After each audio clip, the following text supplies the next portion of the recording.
Shopify is a global commerce platform that helps you sell at every stage of your business and sell more with less effort thanks to the Shopify Magic, your AI-powered all-star. Sign up for a $1 per month trial period at shopify.com/redcircle, all lowercase. Go to shopify.com/redcircle now to grow your business no matter what stage you're in. Shopify.com/redcircle. Taxes was taxing. Now taxes is relaxing when you file for free. I can file for free? TurboTax Free Edition. Roughly 37% of filers qualify. Simple Form 1040 returns only. See if you qualify at turbotax.com/free. I can file for free. Now this is taxes. File for free with TurboTax Free Edition and get your maximum refund. No schedules except for earned income tax credit, child tax credit, and student loan interest. See if you qualify at turbotax.com/free.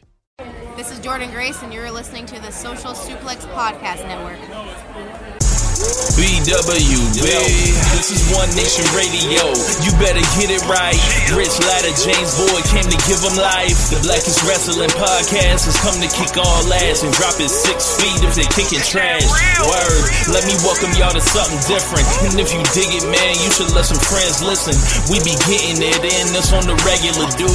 Ravish and flow, but this shit rude. See, James don't rap, so I had to break it down. The whole network, man, we coming for the crown. Raps in the columns, I keep them both covered. Making the beats too, so the listeners can bump it.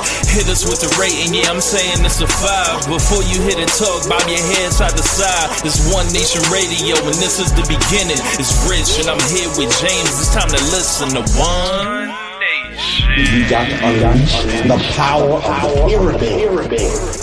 This is Mike Sempervive from WrestlingObserver.com. Check me out on Wrestling Observer Live every day. And also check out your boys, Rich and James, on One Nation Radio. This is Kenny Omega. We're listening to One Nation Radio. Check it out, guys. These guys know what's up. Big Kenny Omega fans, that's all that counts to me. Goodbye and good night.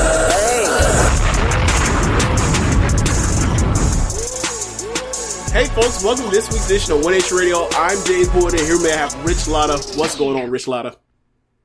Not much, man. Just an insane weekend all across many of the things I watch and all that. But I'm not the big news here. That's right. You are not. Move out the way. We have with us Allie and Ann of Tunnel Talk. They are here to talk about their experience watching the 2025 WWE Royal Rumble. Allie, Ann, how's it going? Hey, not too bad. Not too bad. We're so excited to be here. Wow, we as anthropologists, really. Yes, we've never seen a sec. Well, I have watched some Total Divas and Total Bellas, so I have seen brief clips of WWE, but this was my first longer than 30 seconds experience with the product. Anytime you can go longer than 30 seconds, it's a great thing. Stuff's are It only gets better with every second that passes. Yeah. Look at that. Amazing. But yeah, glad to have Allie and Ann here. How we're going to set it up today. We're going to talk about the Royal Rumble and all that first, and we'll probably get into some foolishness with that. I figured we can do a little general AEW talk. I really don't want to review that show that happened this past week. I really don't have much to say personally. Hey, Rich. And then we're going to get into the sports stuff. Hey, Rich, I don't think you really want to review it either because I have not watched Dynamite yet. Well, look at that. So, I heard some things about Dynamite and I was like, you know what? I'll get around to it. Never got around to it. I think you'd be okay if you did it. I'm not even saying that meanly, but you're not going to miss anything, No, it was fine, but yeah. The best thing I saw... Okay. I was just going to say, unless you really wanted the latest Will Ospreay friendship update, in which case I would just go back and check that out. But aside from that. And if you're interested in Hangman entering Swerve's dressing room. Oh, yeah. Without permission. Yeah. Which we were quite electrified by, but I'm not sure that that's your main interest. Yeah. I thought it was pretty interesting. I did too. I saw that little clip of it and I was like, oh, okay, that's interesting. And then all of a sudden I saw MJ's show and I was like, oh, okay, this is also interesting. Like, maybe, because I am just at the point where I guess Hangman's here to save MJF. If someone has to. He really will be the GOAT. Yeah, I started calling him the Life Raft. Because MJF, because these boys are sinking. MJF out there drowning in the Atlantic. But yeah, man. So the 2025 Royal Rumble, Indianapolis, Indiana. Allegedly 70,000 people there. No chance that's actually a real number. Well, they don't even know what number it is because they keep giving us different numbers, even through their own fake numbers that they've inflated. Triple H said 70, and then the numbers on screen like 65 or something. But Rich, they pointed to the stands and they said, "Look, there's no empty seats." I mean, we had to just right count every video. single one of them. Count every one of them as they were swinging the camera around. You know, But Rich, WWE wouldn't just go out there and lie to us, would they? I mean, it would be unlike them. You know. Oh yeah, it just sounds out of character. Yeah. Look, man, it's pro wrestling. You always be lied to. You always be lied to. Some lies to internalize it. Some lies are worse than others. But yeah, there is a spectrum of WWE live for sure. Yeah. So what are I want to start with Allie, and what were you guys? This is your first time watching WWE ever, which you know is a rare thing. Hate to take that off of your resume. Like, never watched WWE. Look, you can't say it anymore. You have, fortunately. What were your general overall thoughts kind of watching the show, the presentation? Anything stick out to you that was funny or good? It was or good, yeah. Yeah, it was like both better and worse than I expected it to be, because like I feel like I'm like always hanging out with like AEW tribalists, so I'm always hearing how bad it was, but it was like, oh, reasonably entertaining, you know, some of it anyway. But then on the other hand, it was also like, it was so slick and corporate, and like they sang the national anthem, and I was like, what is happening? I didn't like that. I said, no wonder Cody Rhodes came over here. I bet he loves that shit. Yeah, they've been doing that since before I was born. Like Ray Charles at WrestleMania 1, wasn't he the one that sang America America? Or was that Aretha Franklin? The thing is that's happened ever since Vince has been gone. They've been singing the national anthem. Vince actually kind of knew not to use the national anthem, which is a rare moment of progressiveness from Vince McMahon. Like, because they would sing "America the Beautiful" to make it not apolitical. If you say it's a better song, anyway. Hold on, it was still political. They would still show fucking military people, and they would have flyovers. So it's like, yeah, they just chose a different song. It's still the same shit. But they full out, why we hiding now? I guess. I mean, it's 2025 now. Be who you want to be. It really made you feel like, oh, this is just a MAGA event a little bit. So there were some vibes I can't say that I loved. It was just super corporate. It was like it was interesting to see. Well, there were like 30 minutes between those matches. I mean, they really find some stuff to fill in the time, which I know people had said before, but it was startling to experience. But also it's like I don't know, it was weird to watch the kinds of like up its own ass docuseries type segments that they do, where they're just like a proud legacy of WWE. Like, I don't know, it was just weird. We've just heard about it a lot, and then actually seeing it was like, oh, they're really doing that over there. Oh, okay. Yeah, they really do it over there. Yeah, it was interesting because people do always talk about how AEW should like celebrate its history more, and like watching it was like kind of fun seeing like the old grainy footage of like Dusty Rhodes or whoever, and like Ric Flair as a young man instead of like the doddering septuagenarian as we know him. But it was also like so far up its own butt. It was just like, okay, guys, well, it's a wrestling show. Like, you can calm down. That's a big part of it, is like they're selling you on, as you mentioned, like the history is like AEW celebrates history more. Was like, it's only 5 years old. So, right. Like, you're not going to show 1980s footage. Yeah. Right. And that's another part with the WWE with, buying out everything, is like they literally own all the footage to basically televise American pro wrestling, aside from like the last 2 decades. So it's like they kind of have all that stuff on lock. Like before Sting showed up to AEW, like they could just easily show a picture of Sting in any of this stuff, right? Like if they ever were to run, and I know Triple H would have done this, and hell, he might still do this. Like, if he ever decides to turn, like, the normal December pay-per-view in the Starrcade, they're showing Sting holding up that title, or they would have showed Sting holding up that title after beating Hogan in 97. Like, that would have been a part of it. Like, it's just, and that is what WWE or AEW is fighting that perception. Like, they're in America, and like, to most Americans, pro wrestling is just WWE. It's like, do you want a phone or do you want an iPhone? Like, do you want a cell phone, a smartphone? Do you want an iPhone? Like, do you want a cola drink or do you want a Coke? Like, that is what they've always had to deal with, and that's why, you know, they've done well other times, and other times, like right now, they're kind of getting their ass kicked. Yeah, but it was interesting. No, you go, Rich. Okay, I was going to say, they're fighting that history. They're fighting people's nostalgia with it. Yep. They're fighting the media that defaults to wanting that to be what it always was, be like it was in the old days. That's a part of it, too.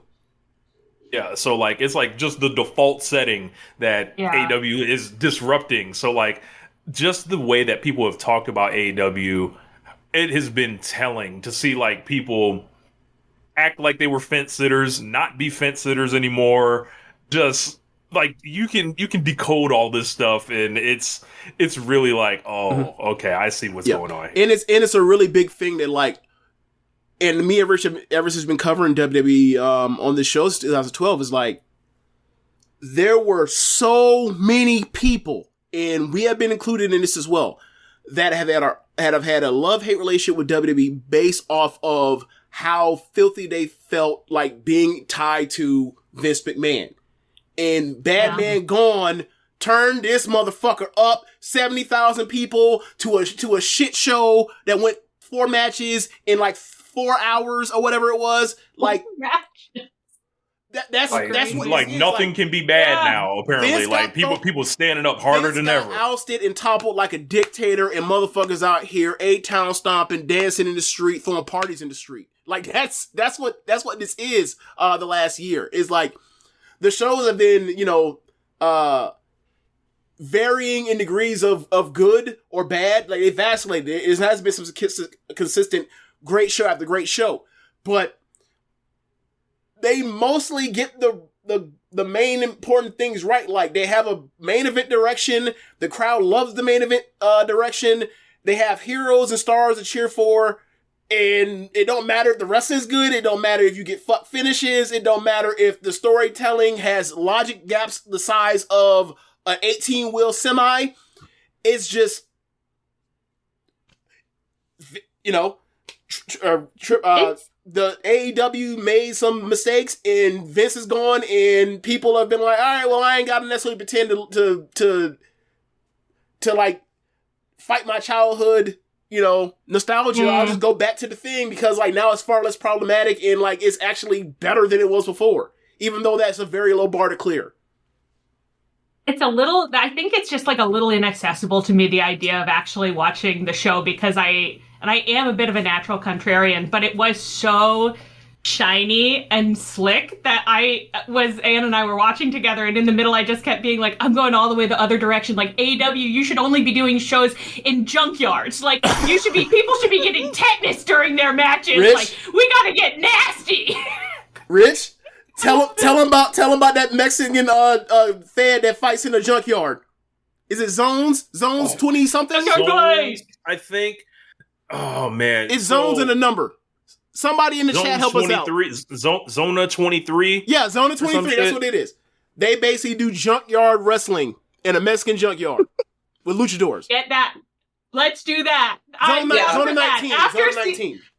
Zona 19. I was seeing those ESPN like commentator tables and all those. Yeah. I said, get this the fuck out of here. I want the audio to be like. Yeah, I want the audio to be picked up from the neighbor's baby monitor for half the match. You know, I want some AEW disasters in here. See, now. This is unsettling. See, now, Ann, you say this now until I tell you to come watch some Rev Pro, and then you'll be like, nah, this is garbage. I can't hear this audio. It's hot. It's hot and distorted, and it sounds so hot as if, like, in my ears, like, lava's finna come through my earphones. Like, it's bad. like Rev Pro has the worst audio I've ever heard from any like pro wrestling show. It don't matter. Like, I don't know how it's that bad. Like, you can get a cell phone. I've seen, look, there are promotions that record their matches from cell phones. Stardom used to record their matches from handheld cell phones, and their audio quality was not this bad. You guys remember Josh Matthews when he was streaming TNA off the cell phone on Twitch? Yes! Or whatever? No. Remember the part when, like, he needed that phone back because something happened? Yes, the phone was about to die or some shit. I thought they got a call from somebody. Yeah. Yeah, but anyway, yeah, that's, So I get what you're saying, like, the contrarian urge, or it's too shiny or too highly produced or whatever else. Too pretty in here. But I've also been a person that has seen the other side, and look, you don't want to go to the exact opposite. You want something in the middle. AEW is happy medium in the middle. Absolutely. Yeah. Okay. Yeah. We're willing to make that compromise. We say well, AEW, you're not allowed to go full Rev Pro, but we do still want you in that junkyard, though. Yeah. Watching WWE was like, oh yeah, Cody Rhodes belongs here. Like when he was walking out, like pretending, looking like he was gonna cry, I was just like, Cody, for fuck's sake. Like, it's really...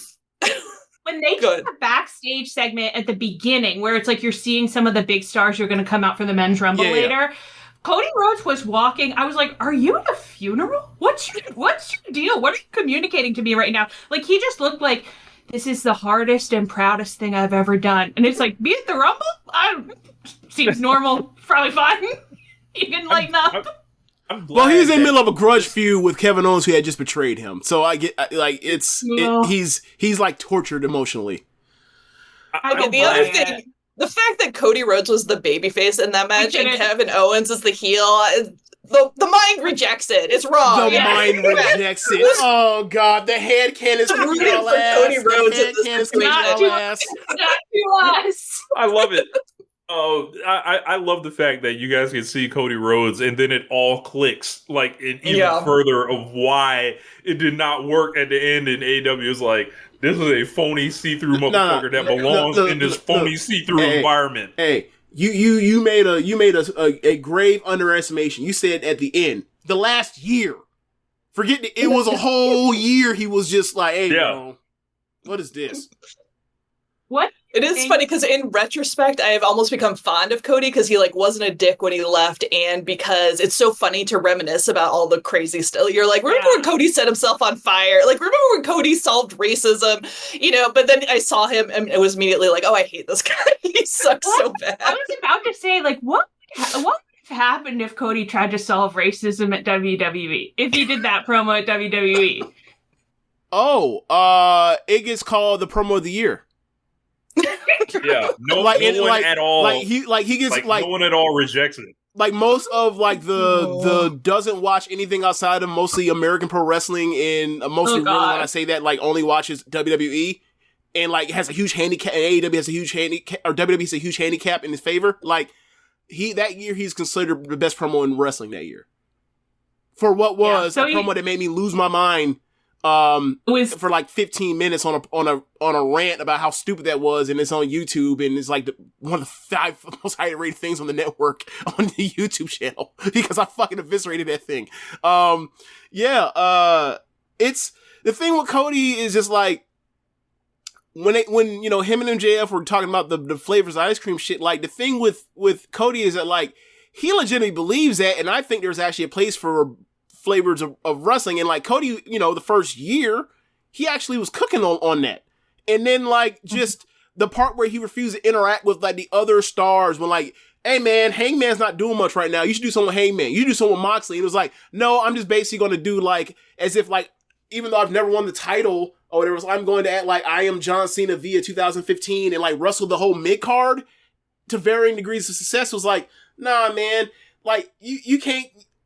I'm not buying you calling yourself the ace in front of Darby Allin when you out here getting your ass kicked by everybody that ever main evented up to that point. Stop it. Like you are working in a different reality. Like take it over there. And he's still ain't the ace over there. So top star, one of the 3 biggest stars in the company, absolutely.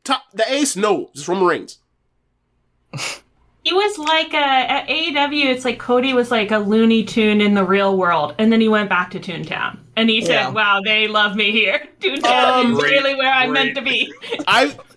I would say that's a good point, and I will go further and say that he, if we're going to do that one, right, like, he's in Looney Tunes, I would say that, like, WWE is Tiny Toons. Remember that show? WWE is Tiny Toons, and he was a Looney Tunes character.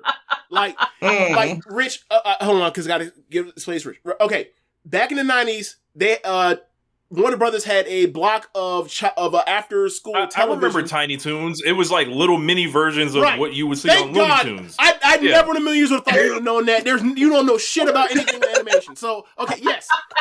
So, like, instead of like Bugs Bunny, you had little Bugs Bunny. You had Baby Daffy Duck, and they did in the Animaniacs. They did wild, wacky shit, even wackier than like the classic cartoons. Like, so he was like a classic cartoon, right?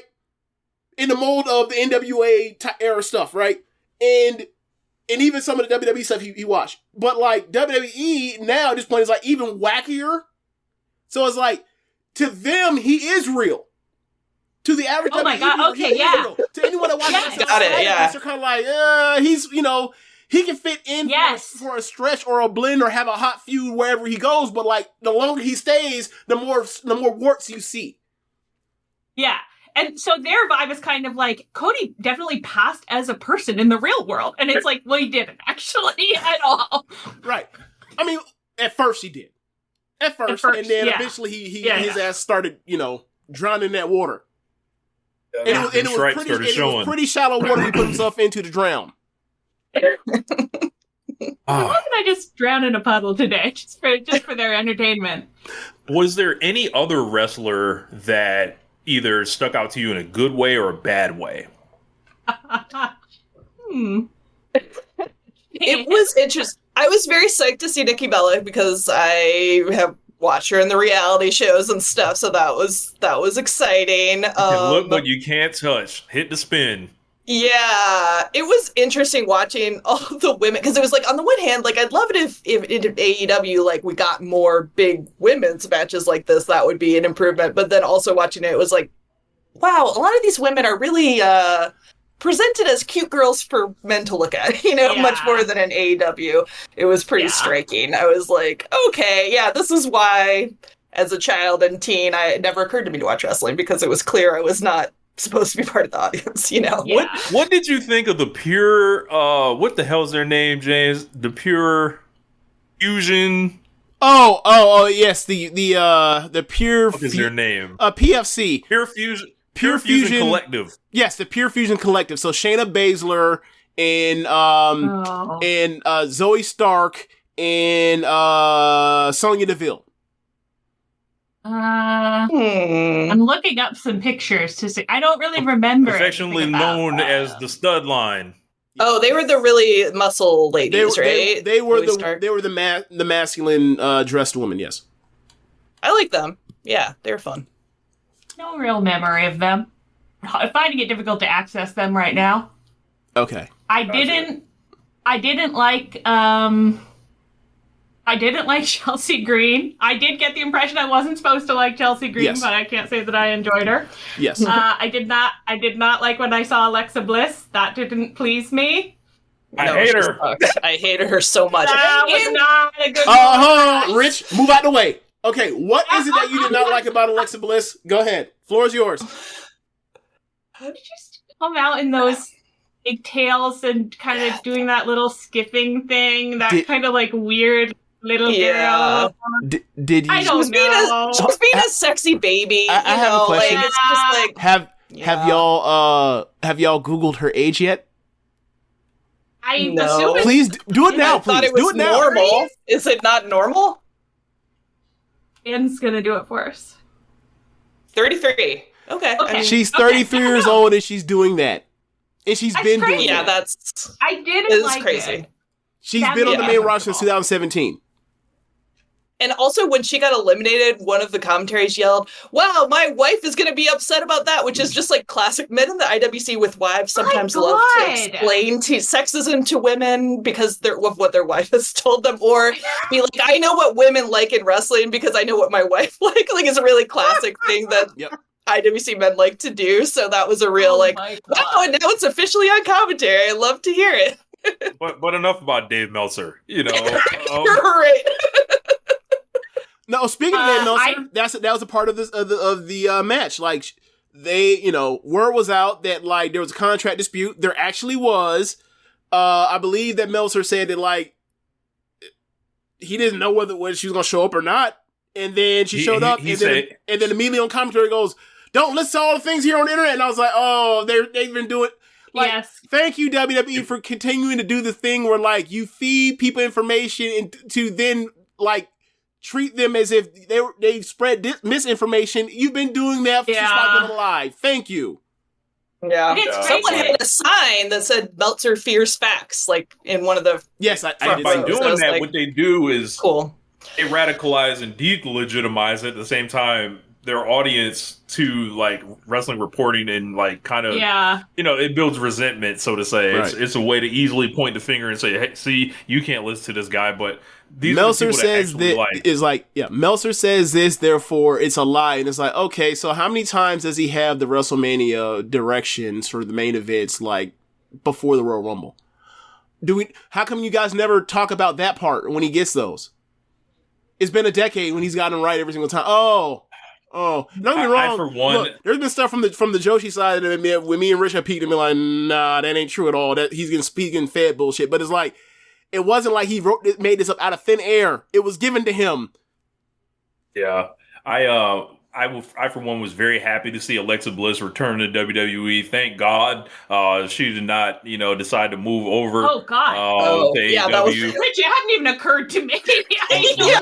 That'd be horrible. Because the way they were writing that up, like Dave was basically saying, like he was told he didn't think he was told by somebody that they thought a deal was not going to happen. That's what he said. So like. It was real funny that they did all that and talking about don't believe what you read on the internet. I'm like, oh, y'all know what's going on the internet, huh? Y'all know what everybody's talking about today. So what about this lawsuit? Y'all got anything on that? Like, no? Okay, gotcha. Mm-hmm. You don't want to talk about the room that they built on the side of Triple H's joint? Y'all don't want to bring it up? Oh, okay. Stick to your own little universe right there. Yeah. Lordy. Were there any guys that stood out in the Royal Rumble for you? I think that at one point we were like, this Royal Rumble is a real charisma suck. It seemed like it started kind of okay, but then by the time they got to the back 20-ish, it was just like 20. Just like one guy after another where you're like, oh, I guess they're the big stars. I understand it was jam-packed with stars. Star-studded Royal Rumble. Not to me, my friends. And it was crazy to see little John Cena come out to wrestle, and I've never seen him wrestle before, and it was like, wow, he's the silliest looking guy in the world. I didn't realize that. He's still embracing the jorts. That's crazy. He's old now. Wild. Yeah, and he's hammy, not in a good way. It was like, that man was just like, every other second was like, what? My eyes are popping out of my head. No, I didn't like any of those guys. No, it was interesting to put like, it was interesting to put names to faces because like most of them I've like heard of, I've like read. It's a weird way to come into WWE. Like I've never seen it, but I know a lot of stupid ass wrestling gossip. So you're watching Kevin Owens like, oh yeah, he and Punk hate each other because of like you wear a t-shirt to WrestleGate back and whatever. It's like, why do I know that? I don't know. It's dumbass, stuff, but but then being like, oh, so that's AJ stuff, or whatever. That was you, and the only stuff that I knew was who was married to who, and so I was what I called Wife Watch 2025, which is how I referred to the men too once we got there, where I was just hitting Nan with, oh yeah, she's married to Malachi Black. Have you updated the Andrade and Charlotte Flair? And told me earlier. Wow, I sent it to her today. I was like, wow, Wife Watch has really got to throw some stuff out the window. Allie was killing it. I was shocked at How the many number of wives wives she knew. I identified. Yeah, Yeah. me too. Although you did have a fit when AJ Styles came out, I believe you extremely funnily said, "Oh, so that's CM Punk's wife." Yeah, make little jokes. So Anne lately has shown an affinity for Chris Jericho. To It's put it all lightly, of us. It's all Actually, of us. mostly Allie. Yeah, but yeah. So was there anybody in this match that kind of entered the Jericho zone for you a little bit? It would be impossible for. Oh, I will say, I had to look at the list of all these men. We were shocked that there were 2 Brawns. We didn't. We were like, how many Brawns are they hiding over here? I mean, just as many realize- Adams as they have in AEW, I guess. Yeah, so I mean, true. that's a fair point. Yeah. So true. We didn't realize that Joe Hendry, the I Believe in Joe Hendry thing, was his little theme song. That was funny. Dumb. So silly. Yeah. And who was Ludwig Kaiser? We were like, okay, what year is this? What gimmick is this? Am I watching 1944 wrestling?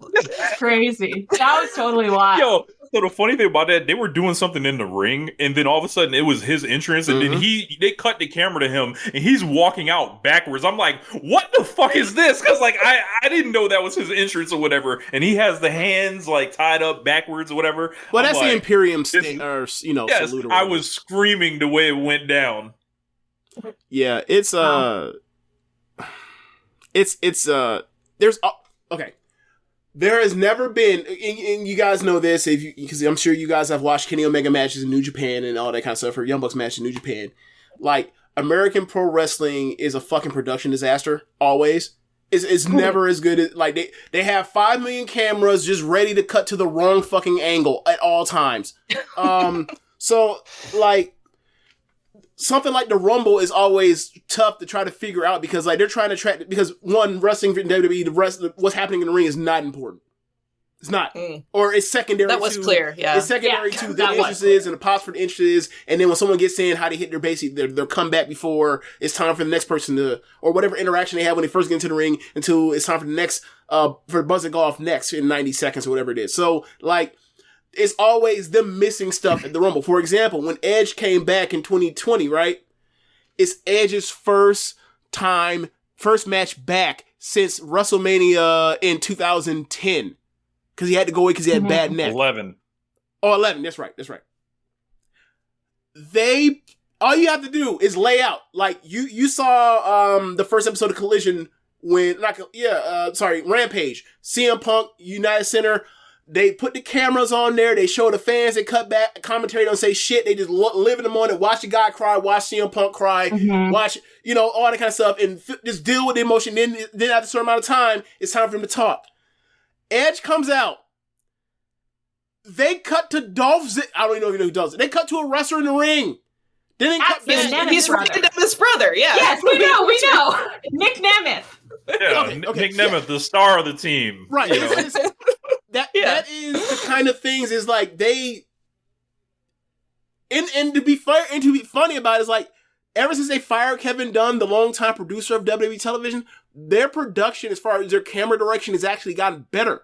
But it still is like when you watch Japanese pro wrestling, for me, it's like this is shit. AEW, even AEW, which is better, is still like, why can't you? They do miss stuff a lot. Yes, they miss stuff all the time. They would miss every 3 dives. Every 3 floor dives they were missing in AEW. And I've said to Rich this, the joke like from Iron Man, it's like, Tony Stark made this in a cave with parts and scraps. It's like, Japanese pro wrestling has 3 cameras. Hard camera, camera on the floor. That's it. How do you have 20 cameras in a camera that on a crane that moves and zooms and still fuck this up? Many options. I don't like the zooming and stuff. I don't think you need it. No. You don't. Rich, what are you saying? I say they got too many options. They got to keep it real simple, Yeah.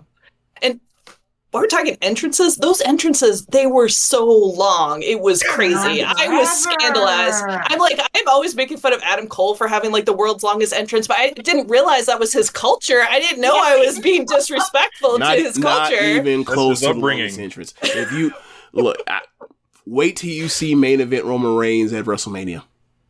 I don't want to see that. I won't see it. But I don't think I'll be seeing that.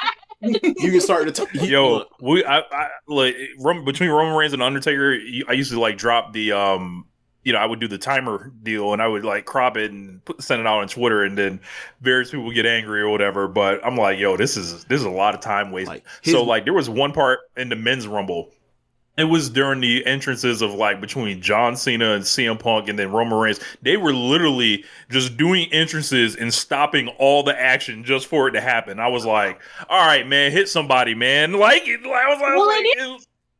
was not prepared for how much of these Rumble matches, especially, was just people stopping everything and staring at each other for minutes on end, minutes and minutes on end, where you're sitting there like, are you guys gonna? I do think it's a wrestling match. Like, I'm not the expert of all time, but it does seem like we've just been looking at each other for a long time, and then another man comes into the ring, and then they all look at each other for a while, and it's like, okay, well, I think somebody better hit a move.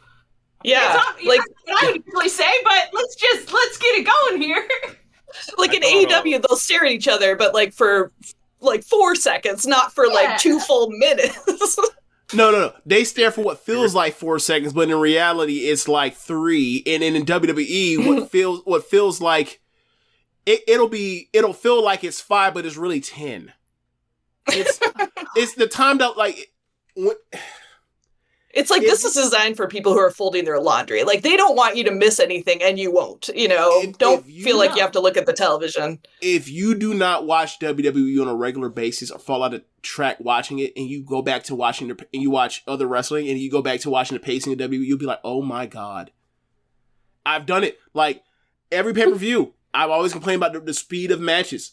And it's like, well, James, maybe you shouldn't watch Stardom and AEW. That is kind of like you're kind of watching the fastest wrestling in the world, and then you're saying, why are you watching the wrestling that has 250-pound guys that move at the speed of molasses in the winter? And it's like, yeah, that is kind of my fault. It is kind of my fault. However, like, pick it the fuck up.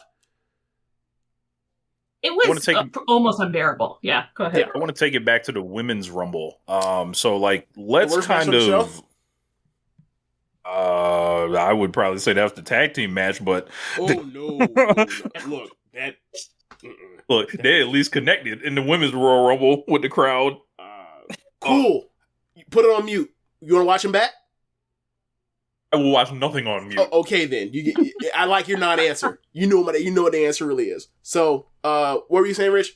I thought, no, but really, I think the tag match was a really bad idea to do that match. It was really bad execution to do that match. It was a really bad, like, it was almost like, hold on, man, you dropped this match, like, in this stadium after this match where they had 30 entrances and people going crazy and all this shit. Like, what did they expect to happen to this match?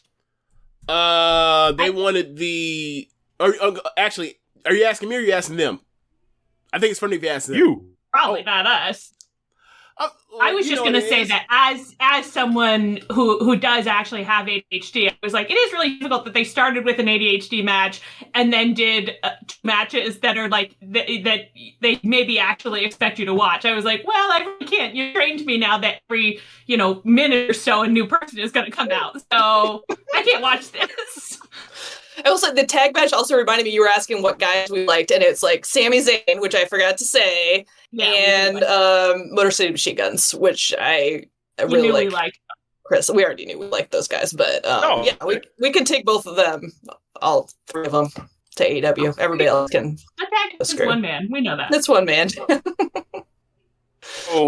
So about the women's Royal Rumble, Charlotte Flair ended up returning and winning this whole thing.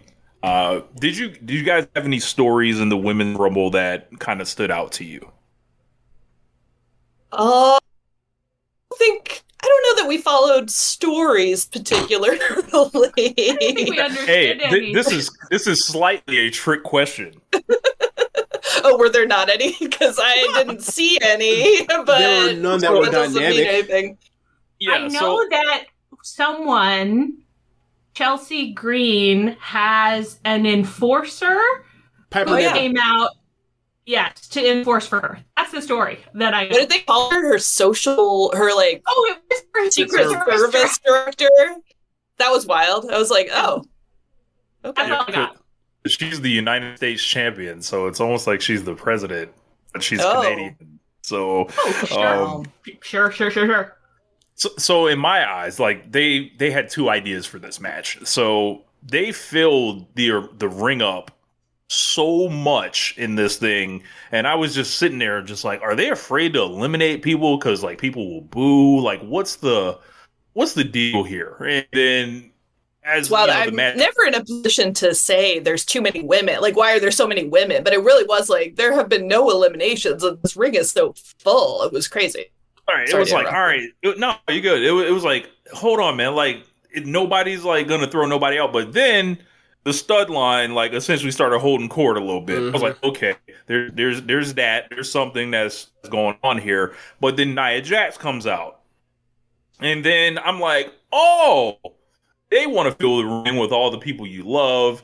To have Nia Jax throw them all out at the same time. She got like, it was like 6 or 7 eliminations at once. So there's not sustained booing for killing off every single one of the people you like or whatever. And then transfer that all over to who you're supposed to cheer for, Charlotte. Which is like... Oh, we were supposed to cheer for Charlotte? All right, Yeah, did not get that. Yeah, or maybe the first time I've seen Charlotte wrestle. What were your thoughts on the entrance, the wrestling, the winning the match, everything? What were your thoughts? I've seen clips of Charlotte Flair wrestle before, just like really short ones, and I had never liked them, and I always thought like, well, I don't know, I don't watch it, so maybe she is good. But then my feeling was like that she wasn't good, and that was. And I'm really not, not a doctor. So who am I to say? I didn't super enjoy her wrestling. Yeah. And I hated her gear. And she just kind of had a weird vibe to me. I was like, I don't know. This woman makes me feel unsettled a little bit. Is she face?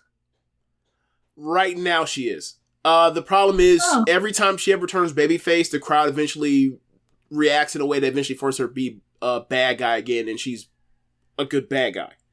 Some kind of Serena Deeb vibes there. Yeah. So what Charlotte is, she's annoying because me and Rich both respect her as like what she's done. Charlotte got booed on Raw tonight. What do you say, Rich? She got booed on Raw tonight. Shocker. So is that a new record for fastest time she got turned on? Maybe. I think one time she came back and by a month later she was already getting booed. But yeah, like so the thing with her is the stream somehow dropped, but keep going. All right. So the thing with her is she's very talented, but for some reason, basically since the pandemic, like she's only good in big matches. And she used to be pretty, for WWE standards, like, 'cause more or less, like she can give you like, let's say like really good match every month or whatever else, that sort of thing. Out of the 3 matches she might wrestle that month. And then like the pandemic happened, like she was just ass all for a whole, like from 2020, basically from 2020 to 2000, like since, like she's just been ass on TV. And then like when you put her in a big match, me and Rich would be like, why she go out here on this big match and have a killer match? And then she goes out there and has a killer match. You're like, well then what the fuck? Like she went from being like a decade ago, me and Rich like, yeah, she's promising all this, blah blah blah blah. Like she's a new thing that we've never really seen in American pro wrestling, where like she helped change the game for women's wrestling. Absolutely, her and other horsewomen like Bayley and Becky Lynch and Mercedes Sasha, and like it's just been a mess as far as like her wrestling the last 4 years, and there's really no explanation for it because like. She's gonna go to WrestleMania, and like I can almost bet Dominic's a dog shit. She's gonna have a good match. Interesting. Yeah, and she's just like she's kind of unlikable. I don't know. I think you guys kind of got that vibe. Like they push her. They hit pyro for her during the Royal Rumble. It's like this is not necessarily to be cheered here. Like it seems like, and it's like she's won the titles like. I don't know how many times at this point, James. Well, okay, so they've cut off people left and right.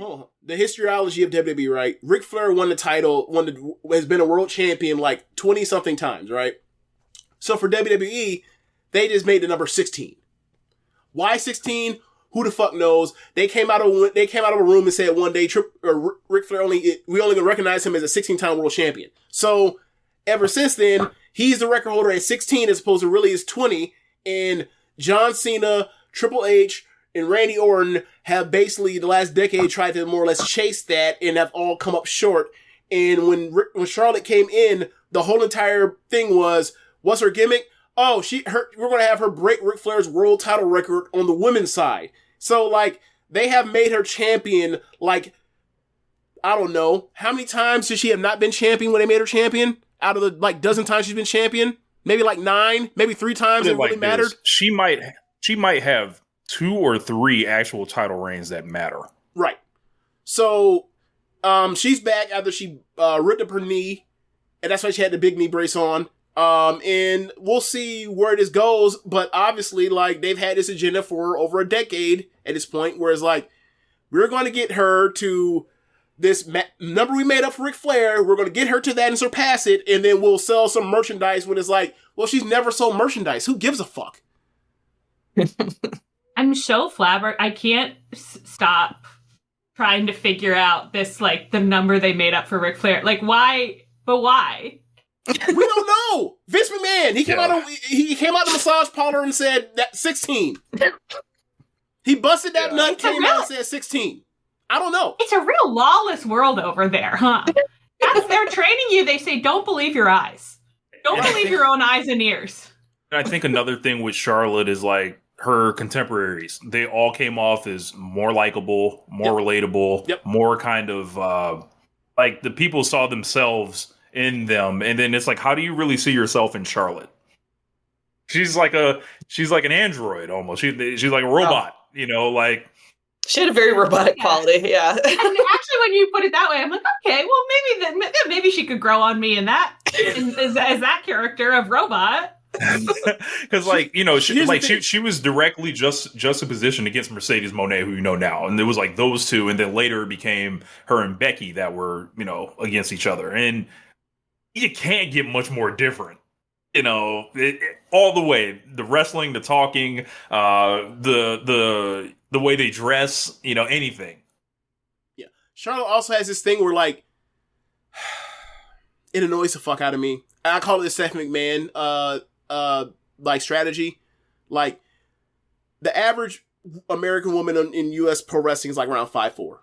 Charlotte's like 5'10", 5'11". Stephanie is taller than that too. So they do this thing where they would sell matches or sell tension with other women's wrestlers that are like 5'5", while they're tall, and then what do they do? They come out in heels. This is clearly like a power play. Clearly, like, I'm here, you're here, I'm here. For those listening to podcasts, basically showing like levels of like, I'm higher, like just visually, and it's like to make it like more visually striking. It's like, you're an asshole. You're here to sell. 2 people are going to fight, and it might be a fair fight or whatever else. And now you're showing the visual representation that one person is on a whole nother level. Like, for Stephanie, it makes some sense because, like, she's the boss's daughter. She's been a evil, evil authority force. That makes some sense for her at times. She's just a wrestler. Mm-hmm. Do you guys think that Big Bill should wear heels? What did she say? I said, do you think Big Bill should wear heels? I think it'd be fun. Yeah. I mean, maybe he can This would be like if Big Bill wore heels in front of somebody. Yes. See, that's the thing. And I loved the men in wrestling. They don't wear heels. They wear shoes with thick heels. It lifts. Chris Jericho, MJF. If you ever look at their boots, Jeff Jarrett. If you look at their boots, you be like, why are the normal wrestling boots here? They're normally like, now, 1 inch thick. Why are they like James, 2.5 inches thick? What's going on here? That's not fair, because sometimes Chris Jericho wears boots with heels, and you can tell they're heels, and he celebrates it proudly. Right. He also knows what he's doing with the heels. He also knows what he's doing when he does that. He's putting some respect on his name. My lover, Chris Jericho. So I, you know, as far as like something else in the Women's Royal Rumble, I thought the music kind of made itself very clear that we should give Mikey Ruckus a raise. And I think that continued throughout the night. And I was like, what the hell is this bap these people are coming out to? So for me, it's not that it's bad, even though it's mostly just mediocre stuff. The problem is that it's so indistinct one from the other. Like it's all like it seems like it's all made like it was all made from the same producer, which normally it is. But when it's Jim Johnson, like you could tell, like a lot of those drums were the same. Most of those drums were the same, but the music and the riffs were different.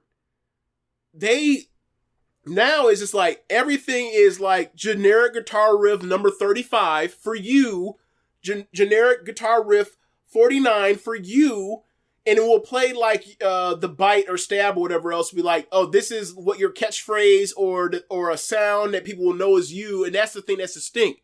Like, and that's basically like it's a part of the Rumble where it's like back in the day, you heard someone's music, you knew immediately who it was. Now, because also people's music, because it's so bad, like they change the music like every couple years now. So when AJ Styles came out to like his original WWE theme, it was like, oh shit, like because it gave him a shitter like last year at WrestleMania. So it was like, oh, it came out to real the crowd pop because they knew that and they remembered that and they loved that song.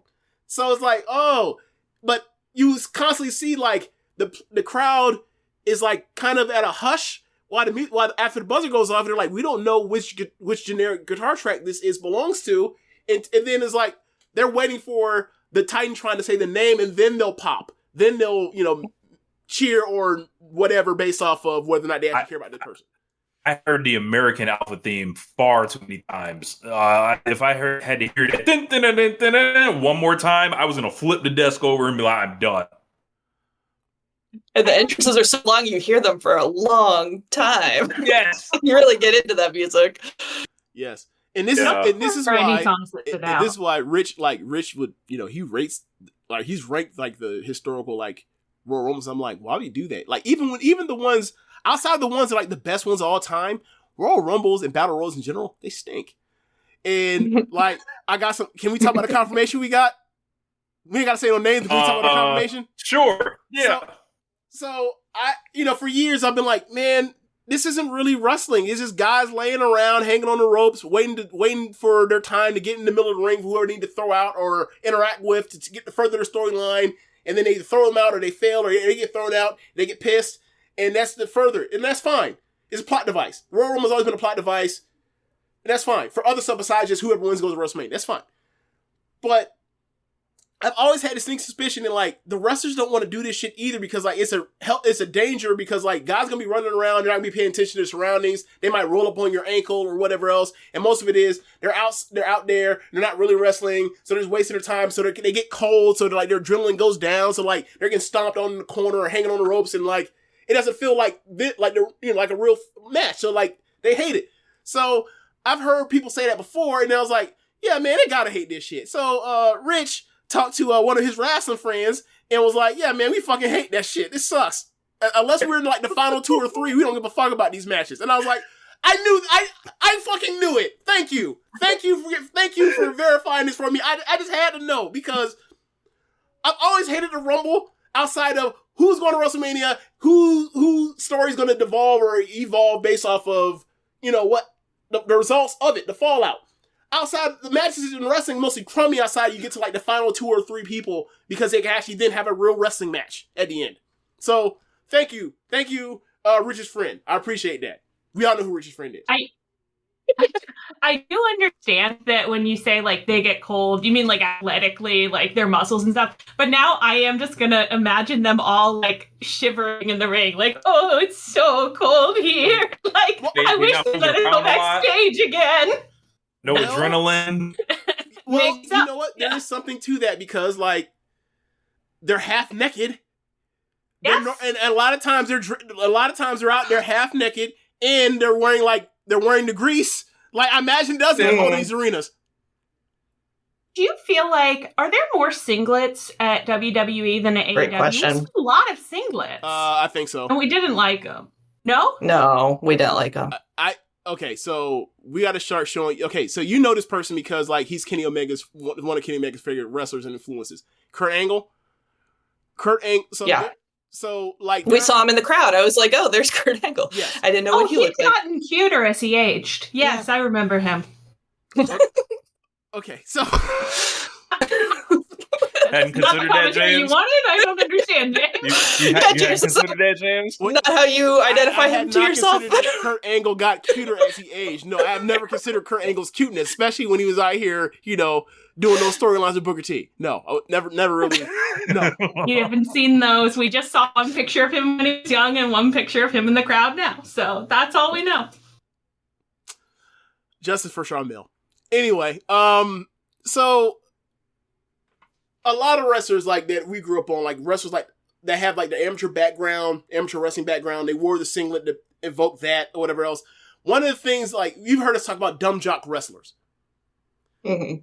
Dumb jock wrestlers, a lot of that comes from the amateur wrestling background when they have the singlets and they fire up, they lose their minds, and they let you know that we're done playing. And they start screaming, losing their minds. They take off the straps and start screaming. It's so I understand you don't like. And we have that with Willow Nightingale. Sorry. Yes, exactly. I mean, yes, and Eddie does it too. Yeah, I love the move of taking down the straps. So it was so the straps have an important place in pro wrestling. The straps are important in pro wrestling.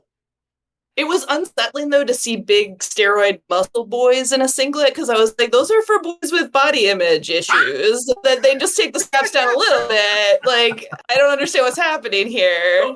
Why would you call Dustin out like that? They're for Justin Chuck Taylor. They're for Eddie Kingston. The Bucks went a vest direction when they were feeling bad about their bodies rather than singlets, but I understand what's happening. Oh my God. Well, they didn't put Evil Uno in a singlet. They put him in a true. Evil Uno in one. Yeah, that's what they put the leather on. But he wrestled shirtless. I feel like when he wrestled. Mox. Who did he wrestle the last time he did singles and was really feeling himself? Yeah. It was Mox, yeah. Yeah. Mox. And they popped the demo. Yeah. Maybe Evil Uno should try again for us. Yeah. But yeah, what about the ladies' gear? Like, did the ladies' gear kind of like look different to you than some of the stuff the ladies in AEW wear? Like what was your vibe on that? Well, some of it was. Some of it looked kind of the same, but some of it was like, there's just a certain vibe sometimes where you're like, oh, little sex pop vibe. Yeah. I'm like, I'm not trying to be a misogynist against myself, but sometimes you're just like, oh, I don't like this. This feels like it's for boys. There's a little of that. Charlotte Flair really looked like she was wearing a padded Victoria's Secret bra, which was, I don't know, kind of throwback vibe to me. Didn't prefer it. Yeah, it was just, the sex pot vibe was interesting. I do feel like in AEW, the women are more like they're being athletes, whereas this felt, especially because the wrestling was fairly bad a lot of the time, where you could see that they weren't kicking each other and stuff, but it did feel a little bit like, oh, these are like models they kind of taught to do a few wrestling moves like some of the time. So, not everyone. I hate being mean to the women. It's not their fault. Not even the error anymore. It's just they just have a lot of women that are like in an older stage in their careers, so not as athletically gifted as they used to be. They also have the situation where they're here to be almost fed to the machine, whether the machine is like the stud line or the machine or is Nia Jax. So it's like they're not out there to actually do anything. They're out there to hold the ropes until it's time for them to get thrown out for someone to add to someone's elimination count. Yeah. I thought Zelina came out there in some of the most expensive shit I ever seen her put on. Yeah. That's Malachi's wife. Wife Watch 2025. Yep. Malachi soon to be Alistair again. I'm trying to think. And then you see Twitter and it's you remember it's oh yeah, there's the stands as opposed to the fans or just people neutral watchers just trying to watch it. It's they show Io Shirai and Julia and they have a clusterfuck of an exchange, and then people were they're out here killing. I was like, look, man, Io Shirai is the most physically body control gifted wrestler I've ever seen in this era for women, and like she just went out there and like botched a move, flat out botched a move in plain sight. And it's like, what are y'all talking about? And it's like Julia's out there chain wrestling. Like Julia, no. This is the reason why Julia's trying wrestling school shit. Like Julia is straight up brawler, like legit headbutt cracking, thudding person. Her doing the chain wrestling, she's never been good at that. When she was having the great matches in Stardom, it was because she was out here having people's foreheads catch hematomas, including her own at times. Like, no. I wish Bianca Belair got a little bit better showing. Myself, you didn't like her. You didn't like the RLPW she was doing over and over. You didn't like the flip off the second rope spam she was doing. It was grating after a while. I was like, all right, man. There's an immersion element. I was like, ain't nobody else going to try to crash her from nowhere. It was like, no. Yeah, it was just too. It was too much. It's NPC wrestling going on. She just happened to not be the NPC. She's like, I'm going to keep doing this move. They're going to run into the corner. They're going to keep running to attack her from the opposite corner every single time. She's going to see it. Backflip. Get over there. Punch. Oh, you coming? Backflip. Punch. It was like, okay, because it got to 5 people at one point. It got to 5 people. Yeah. It's like, okay. Like, no one's going to talk about this. It happened in AEW. They would talk about it so people talk about like Canadian destroyers and super kicks. That's what it would happen. But it rides. Yeah. One other thing I thought Bianca for the most part. So it's like I guess she can above that kind of criticism. One other thing I thought I'd point out that I really didn't see too many people talking about, and I mean, why would you? She wasn't in the match. No Jade Cargill here. If you were going to bring her back, I did ask Anne in the middle of watching. I was like, I wonder if Jade will be in this match, and she wasn't. Is there a story set I'm unaware of? Maybe. What would you like to know, James? No, they were not what do you like to know? Yeah. But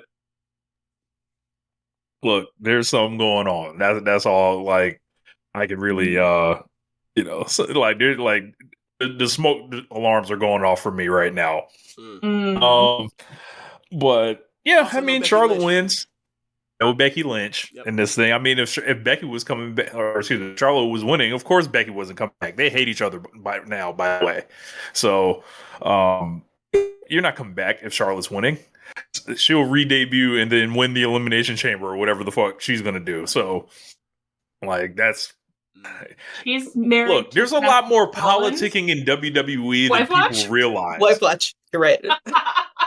There's a lot more and there was some of that in the men's Royal Rumble too, when they let Braun Strowman eliminate Jacob Fatu, who up to that point was probably the most impressive person in the match next to Braun Breaker, right?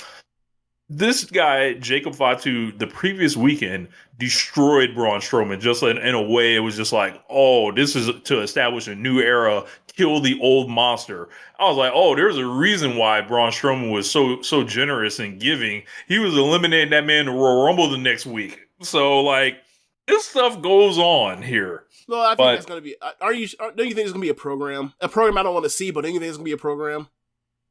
I mean, they're getting kind of close to WrestleMania, so... like, it's like a match... Maybe they blow it off on TV or something. I don't know. Look, they ain't putting Braun Strowman on pay-per-view no more. Can I ask something that I'm not sure if I was supposed to understand from the commentary? Could have said something. What... If you win the Rumble, what do you get? Do you get a shot... at something? Yeah, okay, so this is what you get. And they also say this on air, and it's going to be funny because they ain't going to get it. They're not going to get it. So they said... Okay. Now, historically... Yeah. Most of the Royal Rumble winners, they win the Royal Rumble, they get the shot at the title in the main event of WrestleMania. Now... Okay, that's what I thought. Okay. WrestleMania now is 2 nights. Yeah. And like they've had a women's Royal Rumble. They've complicated it at different times by adding multiple world titles, multiple days, and now multiple Royal Rumbles with men and women. So like ever since they moved to 2 days, they've only had one women's Royal Rumble winner get a title shot in the main event of a night of WrestleMania. It was the Bianca and the Sasha Banks match in 2021. Mm-hmm. Now, was 2022 or 23?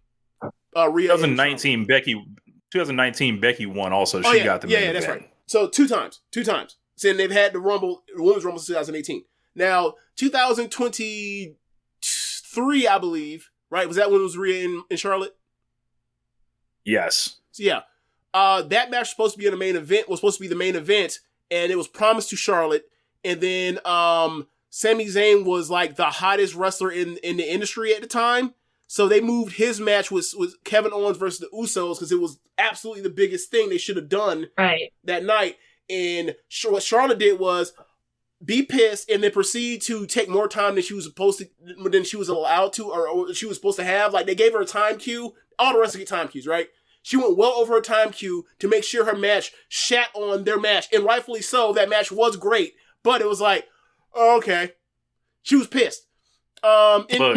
So what are the odds that's coming back to her this year? Yeah. So, like, there's this thing. So that, Charlotte won the Royal Rumble.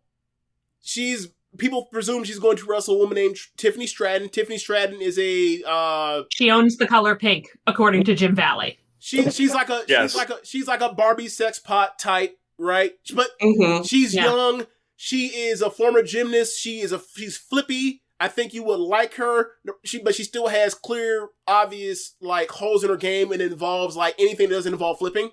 So, but, like, you put her in a big match, she can do her spots. People marvel at that stuff because the bar for women's wrestling is so low in this country. So, yeah. And then, like, but it's like... There's also a little bit of the I'm you, but 10 years ago, but 10 years younger. There's that element to it as well. But, like, she wasn't going to show with 15 years or 10 years ago. But, yeah, so, like, that match is, like, what we think is going to be, or what we think could be the main event. Like, I think that match could be as good or better or deserving of that spot based on, like, what I think that they could do. But it's like, she ain't getting it because, like, Tiffany Stratton ain't nearly the star of the other people that are in line. Like what happened to her, or she's just not. So, and then Jey Uso is going to be wrestling Gunther. And it's like, Jey Uso versus Gunther is not main eventing either night WrestleMania. There's not a chance in fuck because, like, Cody's main eventing one night and Roman's going to main event the other. Well, so what is... That's typically how it works. Gunther has a title now? Yes, he has the World Heavyweight Championship. Which is like their number 2 world title. Yeah. Oh. He's the world champion of the B show, basically. Oh, I see. It would be like if they separated the belts, right, in AEW, and, like, whoever the top champion was on Collision. They're like, he's a Collision champion, basically. James, they're both A shows. It's what CM Punk tried to do when he started spray painting the belt. He always belonged in WWE.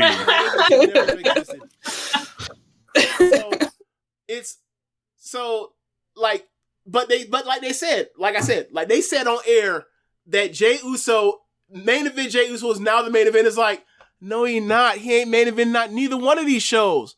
Stop. So there was also the graphic. So this graphic thing that you guys are seeing for the first time, this is something that they normally don't do. So in the women's match, they said whoever wins the women's match is going to main event WrestleMania, right? And then in the men's match, it said whoever wins this match will face the champion of their choosing. And then they had Cody Rhodes and Gunther. And I was like, that's interesting because, I'm always trying to, decode this stuff before it happens. But they leave like little breadcrumbs like that sometimes. Sometimes it means something, sometimes it doesn't. Because at the end of the day, regardless of what it'll say, they'll just lie. Because it's pro wrestling. Yeah. But you said card subject to change. Yeah. But isn't that in case of, like, injury or, like, travel conflicts? No. I changed my mind. I have advertised this. I had advertised this for a whole week of what's going to be on Monday Night Raw. Rip up the script. We're changing it at the last minute. That's what Vince do all the time. So Jey Uso, in the shock of a lifetime, wins the Royal Rumble. Didn't see it coming. I did not see this coming. I did know what happened, and he came out. The other Uso came out first in the Rumble, right? And I said, "But that's not the Yeet Uso." That and is the Ann no said, Yeet "Is Uso, there?" correct. Ann said, "Is there something, like, good about the Yeet Uso?" And I said, "No, I just know he says Yeet. That's it. That's just that's just what I know." Do we need to I explain? also know. I just didn't know if I should be more excited for the Yeet Uso like Allie seemed to be, and it was just like, oh no, I just flexing my knowledge. I love how Jimmy Uso got in the ring and did all the same spots that Jay later did, and then like they didn't give a fuck. And the first time they saw them shits, right? Rough stuff. Right. Does he have a catchphrase? No yeet. Yes. Oh, it's no yeet. Yeah. Okay. Yes.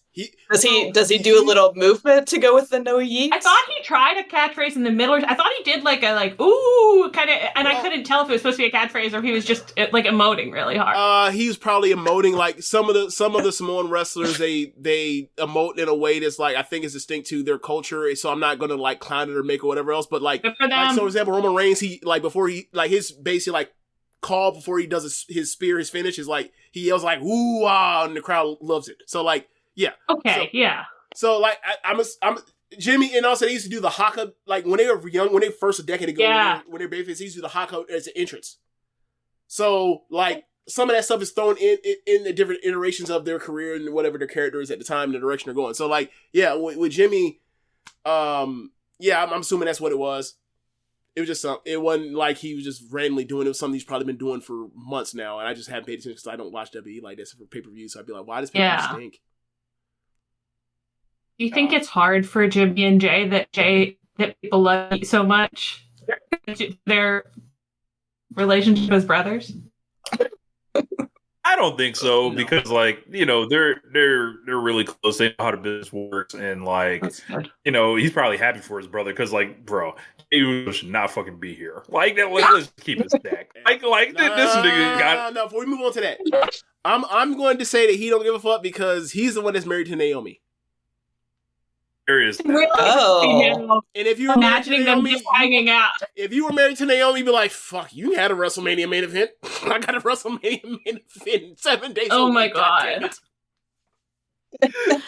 I'm really happy just imagining them hanging out and being like, and we both know I shouldn't be here. You shouldn't be here. I shouldn't even be here. Yes, like that's like a whole big thing of his shit right now is like. I caught a clip before we went live on Twitter where this man was like bust out crying essentially in the ring or some shit. Like he was just in disbelief, like that this is his life now. So, this guy's so over. It don't matter that he's terrible in the ring. This man has stunk out stadium after stadium across this continent in main event matches, in mid card match. It don't matter. Like I didn't think we did this anymore. Look, man, you thought we as society had moved past it. I thought we moved past this. Absolutely not. God. Like you forgot what WWE is at its core and its root. Won't forget again, Rich. It's an overact, and he's a top merch seller. And it's called The Greatest Showman. Right. Like it's not like he's also a great promo. He's very charismatic, whatever else. He's earned that connection over the decade he's been in WWE. And like a lot of people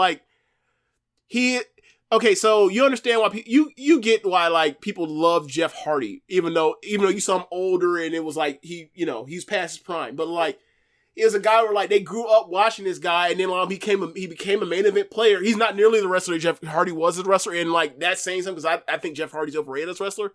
But it's like, this was a guy that was a tag team wrestler, was basically told he was going to be a tag wrestler his whole life. He then gets a shot at like being something based off the part where it's like he shows insecurity after like being a fraternal twin and talking about like a part of his stuff with Roman Reigns is like, bruh, people like lose me in my identity with my brother. And like people felt that. And then like, the betrayal of Roman Reigns being a terrorist for the last 4 years and him finally having some backbone to stick up to his cousin is like what got him to this point. And his relationship with Sami Zayn over the years, like there's a lot to this, like from the dramatic side of it. Now, once that bell rings, that shit, like I'm lost too. I don't get it, but I absolutely understand why he rose to this prominence or whatever else because like they built this for all the cousins, for basically all the Roman's relatives to become top stars, or push stars. Imagine you just like were at the biggest talent show of your life multiple times, and both times during the performance, you literally shit down your leg. Right.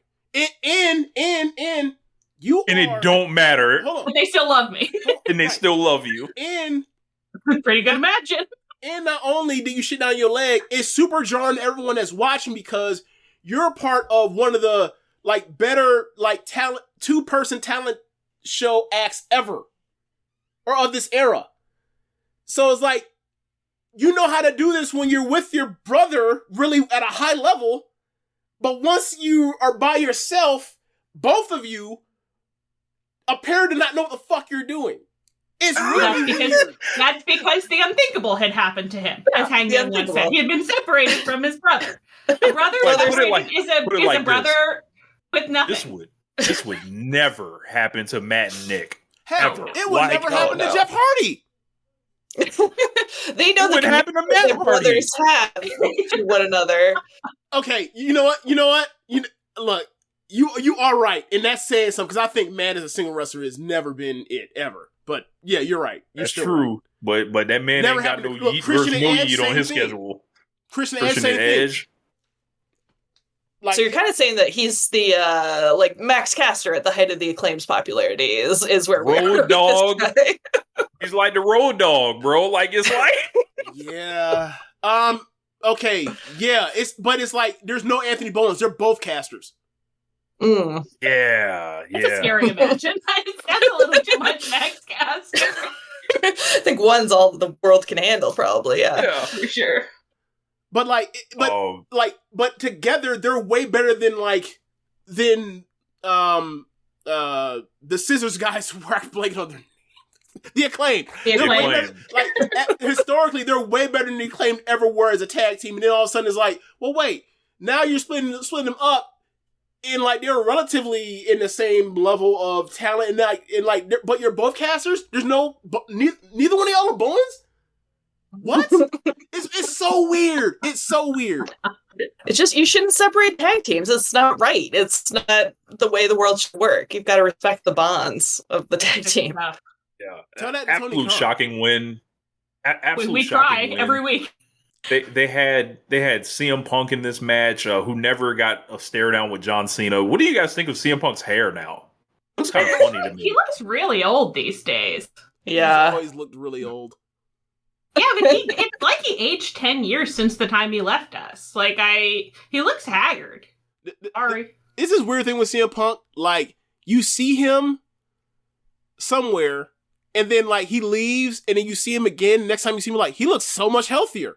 And then the next time you see him, like, he looks haggard. Like, it's really, he cleans up and dirties down, like, very well on both ends. It's really strange. I think he's got, like, he's essentially got like the Vince McMahon Pompadour now. It's not good. It's not a good look. The whole situation. No, I did not enjoy seeing that man again. I was like, oh. No. But it's like he grows in the beard a little bit too, so he's still trying to give like the rough kind of exterior to it, but up top, it's nice and whatever they did, whatever surgeon he went to see or whatever. I don't know if Jericho gave him the contact or whatever, but I hope that Jericho withheld his contact for that. Come on. Not that Jericho's was so good, but he does look hot now, though, so. So maybe. Was CM Punk wearing bright pink panties, too? Yeah. I was really, he whipped up that t-shirt, and I was like, oh, wow. Yeah, it's back to the Bret Hart. On anyone else. It's hot pink and black. It's more Bret Hart merchantry. I don't care for it. Jesus Christ. Can you guys give us the skinny on his on the storyline sitch in the men's rumble and what's the current expectation for how things are going to shake out at WrestleMania? Well, right now, I think people because of so John Cena went into it because he's on a retirement tour. Like he said, This is my last year in WWE. I'm going to win a rumble. I'm going to face whoever. He ended up failing. And then after the show, he announced it. He cut this impassioned promo. I didn't see it, but people said it was great. And he said he's going to enter the Rumble. Or not enter the Rumble, enter the Elimination Chamber. Elimination Chamber is like a 6-man elimination match where like everybody gets, last person that stands wins. And is normally attached to WrestleMania, where like they get the other title. Royal Rumble winner gets the first title pick, and then like the Elimination Chamber winner gets the second pick, or gets the second what's left for the top title. The way they set it up. People think he's going to pick Cody. Essentially, it'll be Cena and Cody. It's almost like a generation versus generation thing. US flag. Top American GI Joe versus top American GI Joe of different generations, basically. Yeah, it'd be like if John Cena faced Hulk Hogan in a different era. Okay. And that's what people think the direction is. So with Roman and Seth Rollins have had this Shield stuff going on for over a decade. They never had a singles match at WrestleMania. Seth Rollins has cried and campaigned for it for forever because he knows he'll never main event WrestleMania unless he gets it with Roman. And similar to CM Punk, he recognized that it's only shot to main event WrestleManias if it's with Cody or Roman. So like cause it's been a bloodline versus, okay, so it's basically been like the Samoans, like Roman Reigns and the Usos that you know, and then like another set of Pacific Islanders that are actually Tongan, but I guess like we're not supposed to know that, or they do acknowledge that, but like whatever. It's basically like, you know, they're like, oh, you're from Puerto Rico. They all look alike. You're put them in LWO. You're all Mexicans. It's like that's what they're doing with the Pacific Islanders. So that's what they're doing. It's nonsense, but like. So that's what they're doing, and like they've had a bad guy faction of Pacific Islanders that involved Tama Tonga, formerly of Bullet Club. Also his brother. It's not Tongaloa anymore. It's Tonga. It's Tongaloa. Right? Yes. Yes, Tongaloa. It used to be Tangaloa. Now it's Tongaloa. And also the Usos' younger brother named Solo Sikoa, who is a charisma vacuum. They are the second bloodline, or they're the new bloodline, or whatever else. So, like, it's not in the Rumble. Yeah, none of them are in the Rumble. Oh, unless you know how great that's been. Except Fatu. Yeah, except Fatu. Yeah, and then Fatu. So like, that is while they've been fighting bloodline versus bloodline matches, or whatever else, because of Paul Heyman's connection to CM Punk, all those years ago. CM Punk Heyman called in a favor for another person because like originally Cody was involved in that, and then Cody got pulled away because of the Kevin Owens thing. So Heyman basically made a call to CM Punk. Heyman said, Heyman, I'll do this favor for you in Survivor Series, and I'll be one of the people in the original bloodline side if I get a favor. He hasn't named a favor, but everyone was assuming it was like a match or whatever else. And then they all got thrown at the same time. Seth, Roman, and Cody. I'm sorry, Seth, Roman, and CM Punk. So a lot of people assume like they're gonna do a three-way match, and that's how you get like the crying from in campaigning from CM Punk and Seth Rollins to stop by sucking off the Roman Reigns' teat. Would get the main event. Night one, probably. Like, so the funny thing about this is like the rumor has always been for months Punk Roman, and now with Seth kind of getting in this thing, to me that looks like, oh, they didn't decide who was going to win. So we need somebody here to take this L. Seth Rollins, put your shoulders on the mat, geek. And Seth Rollins has been a company man since forever, right? So like he'll gladly go out there and get. I don't get the match I wanted, but I get in the main event of WrestleMania, and I just lay down for one of those two. Wow. But yeah, I thought the last elimination was pretty bad, where Cena just jumps off the apron. But hold on. Can you read? Works either way. Hold on, Rich. Can you read the chat real quick?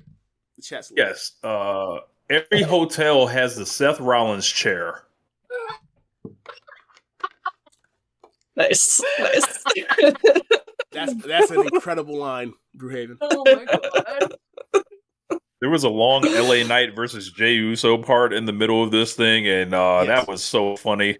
Yes, that was Yeet versus Yeah. Yeah. I didn't process that part. I don't know what was happening then. There was a lot to take in, yeah. So true, Ann. So true. Logan Paul eliminated both AJ Styles and CM Punk, which is a factoid for all times. Please tell me what you thought about Logan Paul. Hate Logan Paul on principle, of course. Of course. Yeah, but he has a very punchable face on top of his whole deal. So yes, yeah. ISO Speed, of course, was in this thing. He was the last black streamer. man in a Rumble.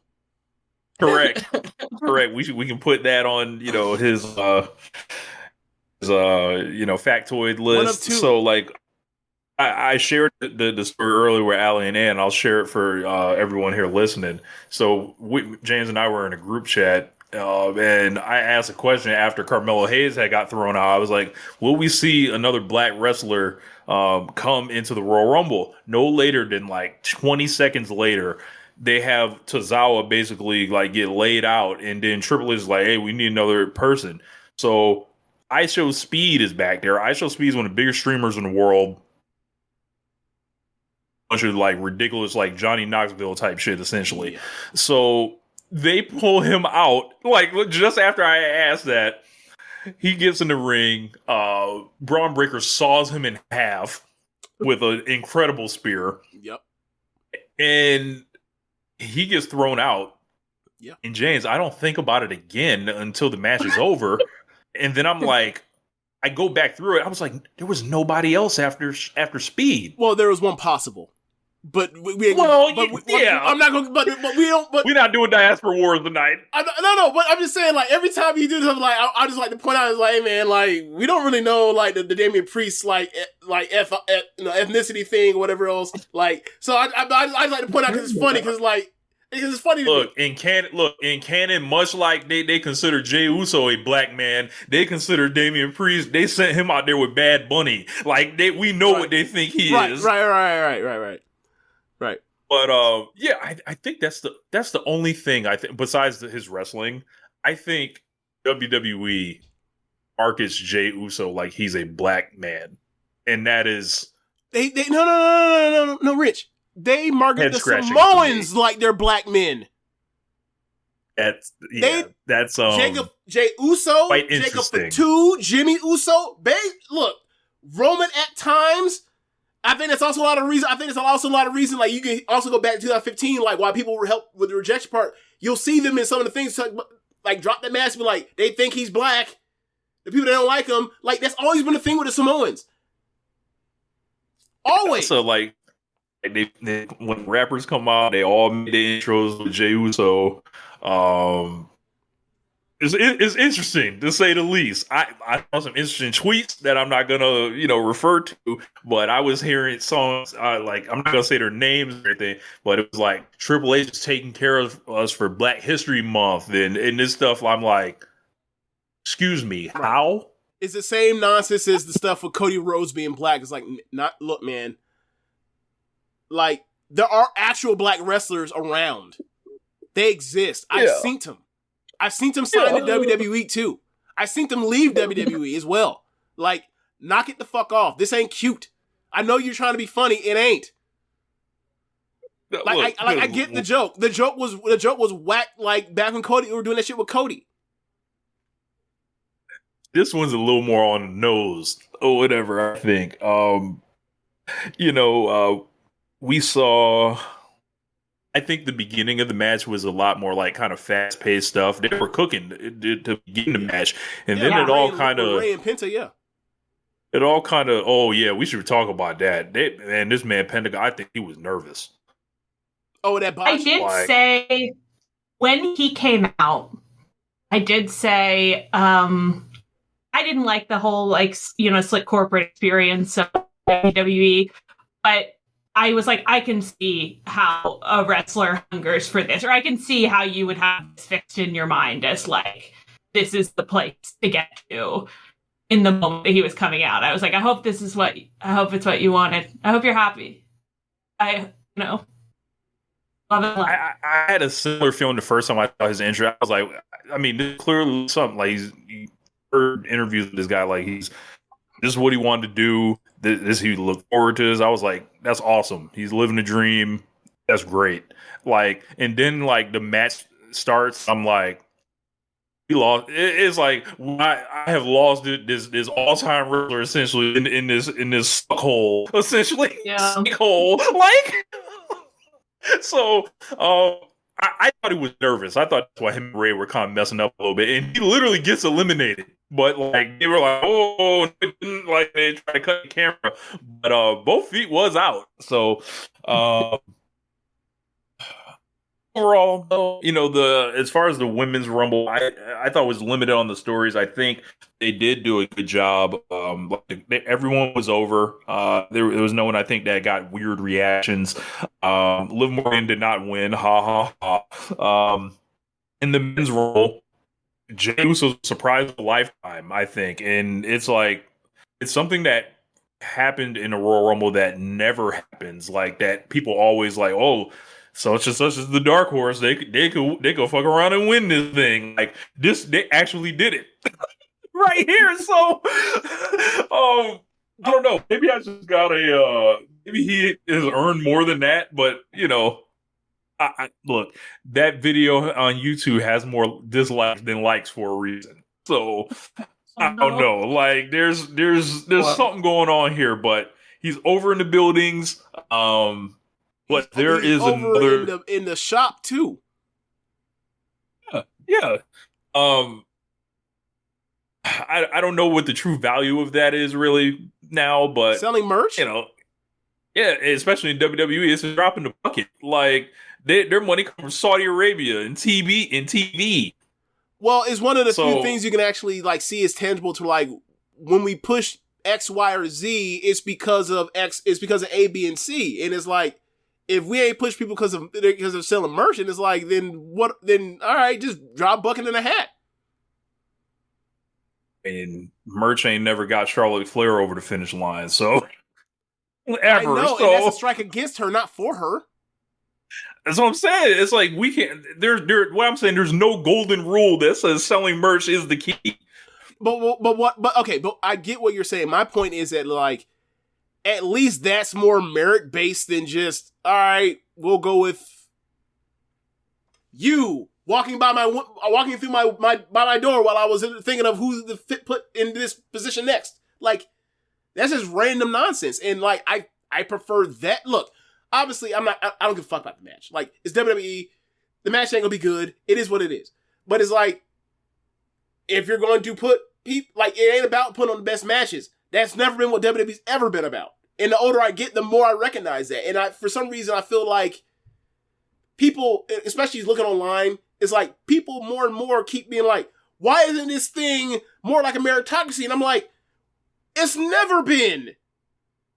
What don't you get? Like CM Punk, Seth Rollins, Roman Reigns, Gunther, AJ Styles, all the guys that are actually the best wrestlers in the company or whatever else and actually still are over and should be pushed to these particular spots based off of the part where like they satisfy they satisfy most of the things. It's like WWE's never given a shit about that. Except for small times in history because of like whatever happened some type of backlash caused it. Like they want to go with Lex Luger. They went Bret Hart instead. Because the crowd, everyone was like, the locker room and the crowd basically said, hey man, this Lex Luger shit being the next Hulk Hogan ain't gonna work. Gotta go with Bret. Went with Bret, had success to an extent. Like Daniel Bryan, same thing. Like Daniel Bryan was over. He's one of the greatest wrestlers of all time. Vince didn't see that in that way. And he was going to give him that summertime push to get him out the way for WrestleMania. And then the crowd rejected him. And he said, well, fuck it. Make him champion. And then after he gets his match at WrestleMania, we're going to give him Kane and slaughter him and kill him. And we're going to send him to Brock Lesnar. But he ended up getting hurt. Which is even better because I ain't even got to do it now. My hands are clean. You know what I'm saying? Like, the more detached I get from watching WWE on a regular basis, from watching it week to week as a kid and at different points in my early adulthood to watching month from month, is like, yeah, they've never given a shit about that kind of stuff. This is going to be a bad precedent when Danhausen jump over and take over as the number one seller. This is going to be real bad. Look, anybody can sell some shit. So, oh my God. So, you never know what the marks might buy. Like, so, be careful with this, is what I'm saying. So, I don't know what to be careful. What's going to happen? He's going to have another shitty match, and then what? He'll get more over. Well, every time he has a shitty match, he gets more over, Rich. I know. Sad. This is the state of this country in the wrestling. Okay, you cleaned it up nice. You say that that's the state of the wrestling in this country. I was like, the country's at fault because these idiots want to watch bad wrestling. Hey man, it's on them. News theory, let's explore it. Look, question from Dan Coffin. He said, on the topic of the Rumble, both major American companies are mostly creatively bad now, ignoring a handful of people in both companies that still do good, interesting work and have huge guaranteed money. Is this just how wrestling is going to be for like the next 4 years until the rights come up or bid again? Did the pops finally stop? Did the pops finally stop? How everything's going to be forever. Everything is bad. Just when you come to terms with that, then you'll stop feeling so stressed. Everything's bad. See? And it always will be. Yes. It's gonna cycle.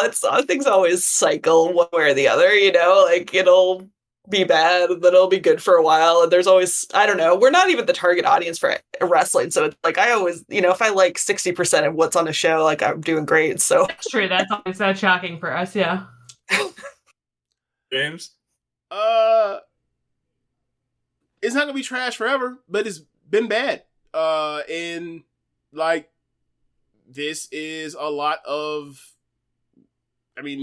chickens have come on the roost. Like you put so much shit in the stream or whatever, as far as saying like, I want, this to be lowest common denominator stuff.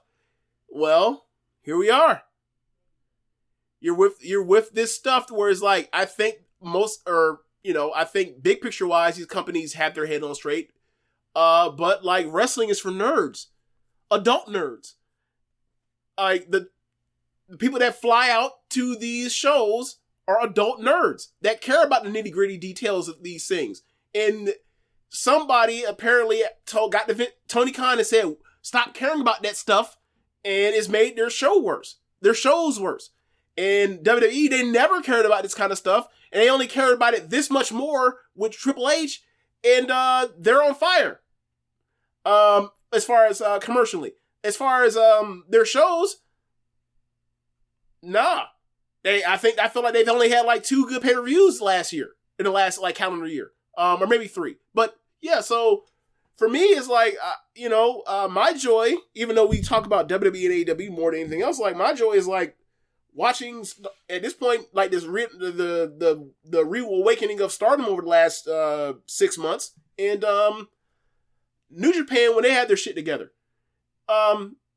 And for those that don't watch Japanese pro wrestling or don't watch international wrestling, and this is what they get their wrestling fandom off of, then like I suggest you start picking and choosing, because like this whole because you need to start finding like the good apples, because this orchard looking real bad right now. American wrestling is fucked. I'm just gonna say it. I don't think there's enough great stars coming down the pipeline that are going to get the chances due to various levels of politicking and people not cycling out longer because either they have to make more money because mismanage their money. I would encourage you to find a Japanese promotion that you like or a Mexican promotion that you like and start trying to dive in.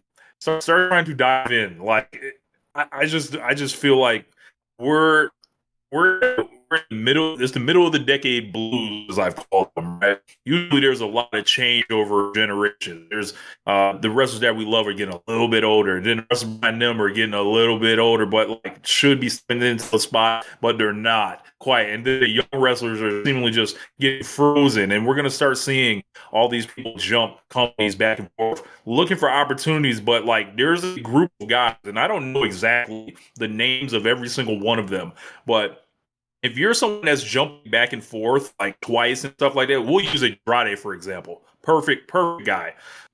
Great wrestler or whatever, right? Good wrestler, can, have good matches and stuff like that. But like, are you actually going to get pushed or are you just a guy on a roster? Like, there's going to be a lot of guys on the roster filling up space. And what's going to happen is like, those people are going to stick around for a long time. And then some booker is going to get tricked into pushing one of them. And it's going to be like, oh, they actually didn't have it, or they waited too long to do it, or something like that. And it's a very pessimistic view of the world. If you think that, you should ask me my thoughts on American politics.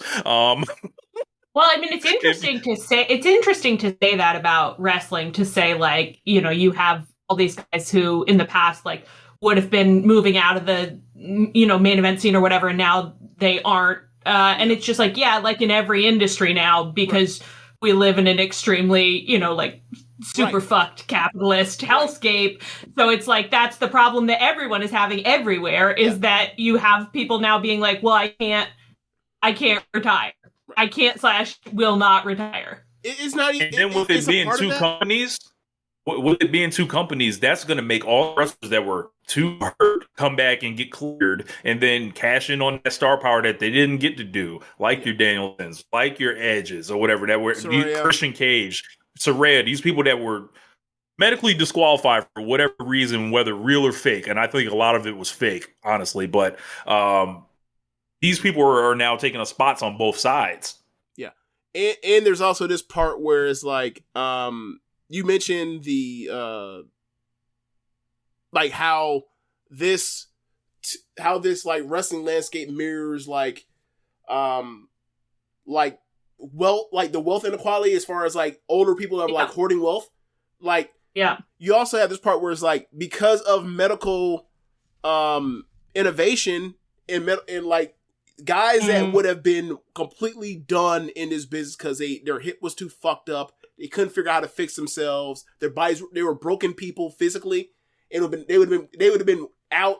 Like the era of guys the last 20 years, basically post Eddie Guerrero and Benoit, that have like, they have cleaned up like the drug use or whatever else. Like that contributed into us seeing healthier wrestlers, and that's good. It also contributes to guys are going to stay around longer. So therefore, when they stay around longer and they get to a certain level of fame or whatever else, they're not going to walk off into the sunset or until their body tells them to. But they keep fixing their bodies in ways that there were no answers for that. Like it's a parallel to what's going on in the NBA, where it's like guys that are in their mid-30s are all-stars that would have been literally on their last legs on their last teams at 35. Like 20 years ago. Like James Harden. 10 years ago. Yeah, sure. But it keeps extending, right? Like before it was like, oh, Paul Pierce, Kobe Bryant, Kevin Nash. I was like, not Kevin Nash, Steve Nash, different Nash. These guys at 33 would have been done. They were still valuable players into their mid and even late 30s.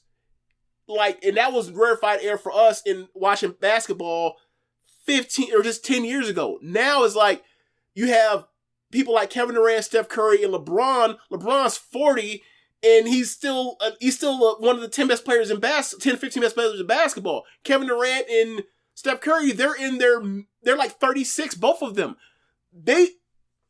It's 2025. In 2005, they would have been in a booth being like calling the games or whatever else. They've been done. So this is happening, like the medical stuff is holding, and people actually like taking better care of their bodies, like extending this, and therefore like their narrative for the top stars and like the is a zero-sum game for attention, right? Like for top stars in real sports and also in this fake sport, like you can't get these guys out of the way to then tell new stories or have new characters. Yeah, and it's so funny. It's so true, but it is so funny to be like, the problem is medicine, really. Like, the founding fathers never intended the poor to live into their 40s, you know? I'm just saying, I know, obviously, the thing is, like... I mean, you're totally right. Like, I agree with your point. It's cool for wrestlers to still be around. I'm not saying medicine bad. I'm saying medicine... No, I know you're not. But this is unintended consequences. No, medicine bad. Totally. Grapple with, because, like, this is new territory. And we're now, like, we're finally recognizing what's going on. No, it's true. Ed should be on his deathbed in a just world, you know, and industries. I think we all know that people should be dying at 35, and that's what everyone on this podcast is advocating for. Yes, Brewhaven, we need to bring back cocaine and alcoholism back to wrestling, clearly. Trust me, brother, it's never gone anywhere. Look, we'll get to this when we talk about Luka Doncic and the trade, whatever else, and people talking about, like, him at 25 and his body. Like, look, bro, I don't give a damn about the alcoholism or whatever amount of beer he may or may not be drinking or his body weight or whatever else. Look at what the guys that are a little older than him are. He might be able to play till he's 40. Even with bad habits or whatever else. You talking about, like, we're worried about paying him in the years that should be historically most basketball players' best years. We're worried about giving him the money then. Huh? But anyway, yeah, it's just, I think that we need to start putting guys out the pasture and being like, hey, you guys, or people need to start recognizing, like, the ceilings on people, or whether you're going to push them and let them go if they're not going to whatever else. Let them find their way. Like, there are so you're saying it's good that Tony Khan is killing these old men. There should be more of a important that he's euthanizing old men as his number one job this year. But he's not euthanizing them. He's empowering them. Not fast enough. Empowering them to die, I hope, eventually. But that's the thing. We don't, because we're in a new territory as far as people being able to extend this stuff. We don't know how much farther they can go. So you think you're out here sitting here thinking like, oh, okay, he's gonna be around for only one more year. He'll be done. This might be 5 more years. We don't know. So you're saying, Tony, withhold the stem cell treatments, ply them with alcohol and cocaine. I want you to run their lives into the ground, then kill them so they can never come back. Make sure those injuries are real. None of this fake stuff. You're misunderstanding me. I'm saying is perhaps willfully, yeah. No, we're in an era where we don't know how long it takes for that stuff to work. So, like, just kill them now. Stop wasting our time. Do it expeditiously so we can move on to the next era. No treatment. No treatment. So no treatment. Tony should start. No treatment. Pine box. 6 feet under dirt. So there's a thing about their actual ages, and then there's like their television ages. Dr. Lariat. Jeff Jarrett's final talent contract is 5 years. No. They need to bring back house shows. They need to bring back house shows and put some wear and tear on them tires. That's nasty. Oh my God, that's the problem. Yeah. So it's not like it is their ages, but it's also their television age. So it's like, if you never get out the way, it's like, bro, we're so overexposed to you. Like, there's nothing new you're going to do, Randy Orton. But, like, Randy Orton's in great physical shape. Why wouldn't you use a Randy Orton? Bobby Lashley. Why wouldn't you use a Bobby Lashley? If he looks like that, he wants to work hard and everything like that. Like, these are all, like, there's only so much television time. And then there's only so many wrestlers. So, like, there's going to be a lost generation coming, like, the likes of we've never seen before. Yes. Everywhere. I hate to get all grim on y'all, but like this, look, I ain't been too impressed. Let's just say that. Let's kill. Hey, let's just kill. Tony needs to start making a career path for these guys. And he can tell them he's filming them if they need the ego boost. He's like, here's a job in the Jags, office. And he's like, and it's going to be a reality show. The cameras are on you. We're filming it now. Like, it's going to air. Don't worry. Everyone's going to see you being really cool. No, if it were a real reality show where they are telling the wrestlers that they are still actively in the promotion, but it's a fake promotion, would watch it. I would love it. I would love it. And it's all like don't tell Jeff Jarrett, but so it's essentially like what you guys are advocating for is like the Real World Road Rules Challenge. It's like you're not on the real world no more, right? But you're on the challenge. Like, we're gonna tell you on road rules, essentially. Put them in a van, film them. Like, the problem is this is all fun and games until you remember there's pro wrestling and everyone talks and no one can keep that secret. So like, Tony Khan would immediately get stuffed in the locker the second they find out about this stuff. What the fuck is this? They've got to stretch their worker. I mean, I think it's a challenge for the industry. Like, how carny can we be? I think they should take that as a fun thing. Could they carny the carnies? See, you sit these younger guys down and you say, like, do you want to make money? Do you want to wrestle on TV and make money? Then you need to realize loose lips sink ships. We are trying to get these guys into a safe enclosure where they can't harm you anymore. They can't take your TV time anymore. Are you going to help us, or are you going to be part of the problem? Say, get out of those DMs, you know, guys. The best workers are working even when you think they're not. So exactly. If you could give, we'll sum it up here, Allie, and if you can give me a couple sentences on what you thought about the Royal Rumble. We didn't even talk about the ladder match. Oh yeah. I struggled to pay attention until the big one. By far best match on the show. The only match on the show is actually like good by all people that watched it. Forgot about that. Yeah, look at that. I did watch it. Look, yeah, they did take some big bumps. I was like, oh, some wrestling is happening. That's fun. Kevin Owens, he does this every fucking Royal Rumble, man. This is fourth title match at Royal Rumble, right, Rich? He had 2. It's got to be more than that. No, he had 3 with Roman, then he had this one with Cody, right? I feel like it's even more than that. Okay, it could be, but I can remember 4 specifically. Like he's not Mr. Royal Rumble because like he's only had 2 of them that have actually gone off in that way. But it's like the first year he actually was a champion, and then they had the Braun Strowman, Deus Ex Machina like finish or whatever. But it's like. It's him challenging most of the time. It's him challenging for the belt, and then he jumps off shit with these bad surgically repaired knees. I'm always worried about him. And then what's he do? He goes and has a ladder match, and what happens? He gets fucking back body dropped on the spine of the ladder, making me think he's gonna fuck around and break a piece of his vertebrae off. And then he ends up getting Alabama slammed through a ladder bridge, and he just lands on his head as if he's. Look, bro, you're older. Isn't he older than me? He's in his late 40s, early 30s, right? Or sorry, I think 39. I think he's 40. He's 40 on the dot. He's older than me, and he's taking Joshi bumps. Like he's taking 25-year-old Joshi bumps. Nah, bro, you need to stop this. He worked me for a half a second, made me think he actually couldn't move. He actually got me. I thought he couldn't move for half a second, and I was like, oh, he's fine. Good job. Good job. Made me think you actually landed on your neck and you died. Thanks. But it's like, take better care. And when you hear me say something about Ospreay and Darby, take better care of yourself. One day you'll ask him to get up. Can y'all please protect yourselves? Shouldn't you be happy because they're gonna leave for the next generation because they'll be hobbling. Hobbling to the old folks home at 35. Doing what they've been asked to do. Can we stop this ongoing bit? It makes me feel uncomfortable. I understand we're being sarcastic or whatever, but some dumbass is gonna be like, James wants these motherfuckers to all die. They're not going to.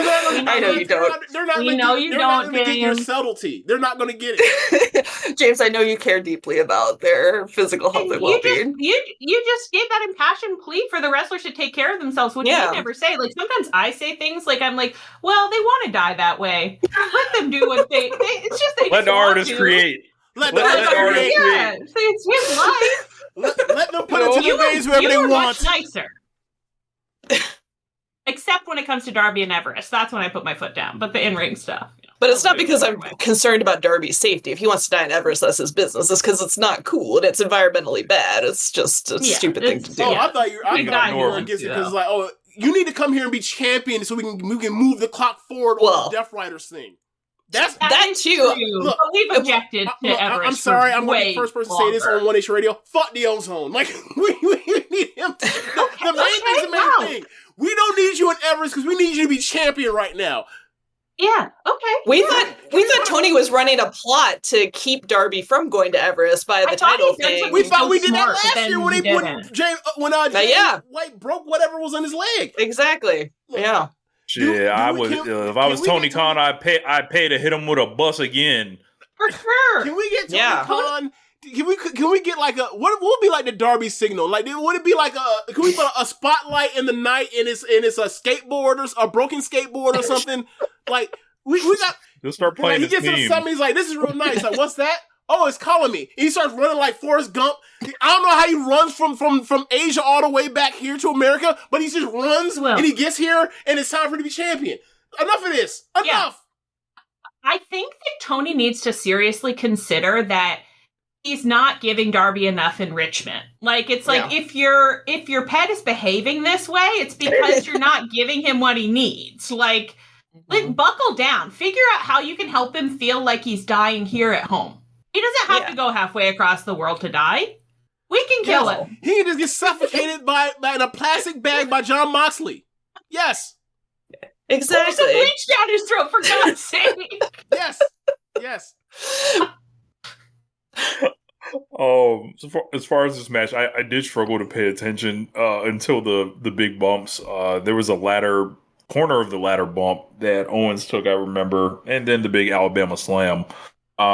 They did a bunch of dramatic stuff with Sami Zayn, which I believe Sami Zayn got attacked tonight on Raw by Kevin Owens. They're saying in the comments here, so I don't know where that's going to lead. Love the stuff with Sami Zayn. He was really cradling so Kevin together. Yeah, it was really beautiful. rough if they're not friends anymore.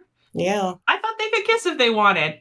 Yeah, I was very pro their kissing. I know that you wanted to hear it at least one kissing take from us, so that's it. Hey, bring it on. And we did discuss whether Cody and Kevin Owens could kiss too, which we're not into. But who did we think? We thought that John Cena was going to kiss Jey Uso too. He didn't. Them boys are like Dr. Larry in the comments saying, them boys will be doing some French kissing. Yeah, real sloppy style. Yeah.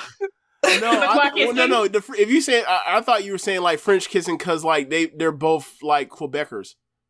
Yeah. Okay. It's both. It goes both ways. That was it. It's beautiful. That's a lot of beard. All the better. That's a lot of beard in the way. Nope. More beard, the better. Let's go with that. Let's go with that. We didn't talk about this, but can we talk about how Jey Uso eliminated John Cena? Yes. Yeah. They both end up on the apron to do the Japanese elimination spot where like, oh my God, they're on the cliff's edge. Someone's, anything can happen. And then like hits him with a super kick. John Cena holds on. He goes to attack Cena. Cena gets up on the shoulder. You think he's about to AM to the floor. He slips out the back into the ring and just shoves him off. The end. Fuck you. Bro, I saw that. I was like, if Jey Uso had just super kicked him off, that'd been so much more dramatic. Like that's a proper ending. Just shoving a motherfucker off. It was very lame. Like that that was the middle of the match elimination, not a finish of the second biggest show of your year. Bro, I was like, hold on, bro. I was like, is this because like is John Cena not cleared to actually take like a bump like that in that way? Like, is he just preserving his body for a movie or something that he's trying to do? That's what I thought. Maybe so. Girl went crazy though. Like I was in disbelief. I was like, hold on, did they fuck something up? Is Cena like not? Did he fuck this up? Like that's where I thought about for half a second. Then by that time, I just saw like the camera just going up and down. So Yeah, I thought once it got to a certain point, I was like, oh, Jay's winning. But then again, like me, like I've been on this Yeet train for a minute. It's like, yo, this shouldn't be happening, but it is happening. And like, hey, like he's so popular. It's like I ain't mad at it. I see everybody else, they real mad at it. I'm like, where have you been? They always do this kind of shit in over there in this promotion. What is it about Jey Uso that makes him different from anybody else they've pushed at a random moment? I don't get it. Like you thought WrestleMania was gonna be stacked. It's WrestleMania. Like it really is stacked. Not me. I didn't think it would be. I didn't think anything about it. Yeah. Give me some overall thoughts on the show, Allie and Ann. Will you be tuning in to watch more WWE? Will you be tuning in to do the WrestleMania review with us, nights 1 and 2? Oh my God, nights 1 and 2. I don't know how you do it. 1 and 2 for us. Yeah, you guys are doing the Lord's work. Yeah, I felt that I didn't expect to feel a little bit tribalist myself as I watched, but I did. I thought, take me back to my trash promotion. And that was my big takeaway. I said, take me back to my garbage promotion where things go wrong all the time. Promotion. WWE is Target and AEW's Walmart. Wow, what a brutal burn on everyone. Yeah, it was interesting how much filler there was. It was like, I'm watching football highlights for some reason. They're just standing around in the match, and it was fascinating. Yeah, just a slow moving fashion show. Yeah. I have some tips for you guys, right? If you ever are interested, or if I can ever, convince you guys to watch WWE pay-per-view again, like whatever the start time is, just turn it on an hour after. Okay. And then all right. you can press play, and then when they get to going 40 minutes between matches, you just fast forward. Oh, nice. I feel like you'd burn that hour so fast. I feel like you could burn it fast.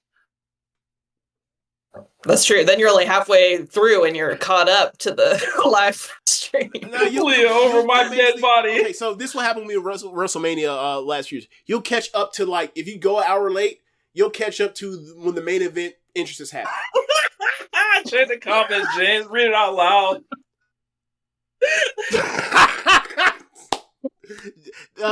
King of the North said, this is James' philosophy when it comes to ONR 2. 1 hour late. Fair enough. That's great. Surely they started without me. I don't know if we can top that. So, oh my god. Ladies, thank you for joining James and I to talk about WWE for the first time. How do you feel?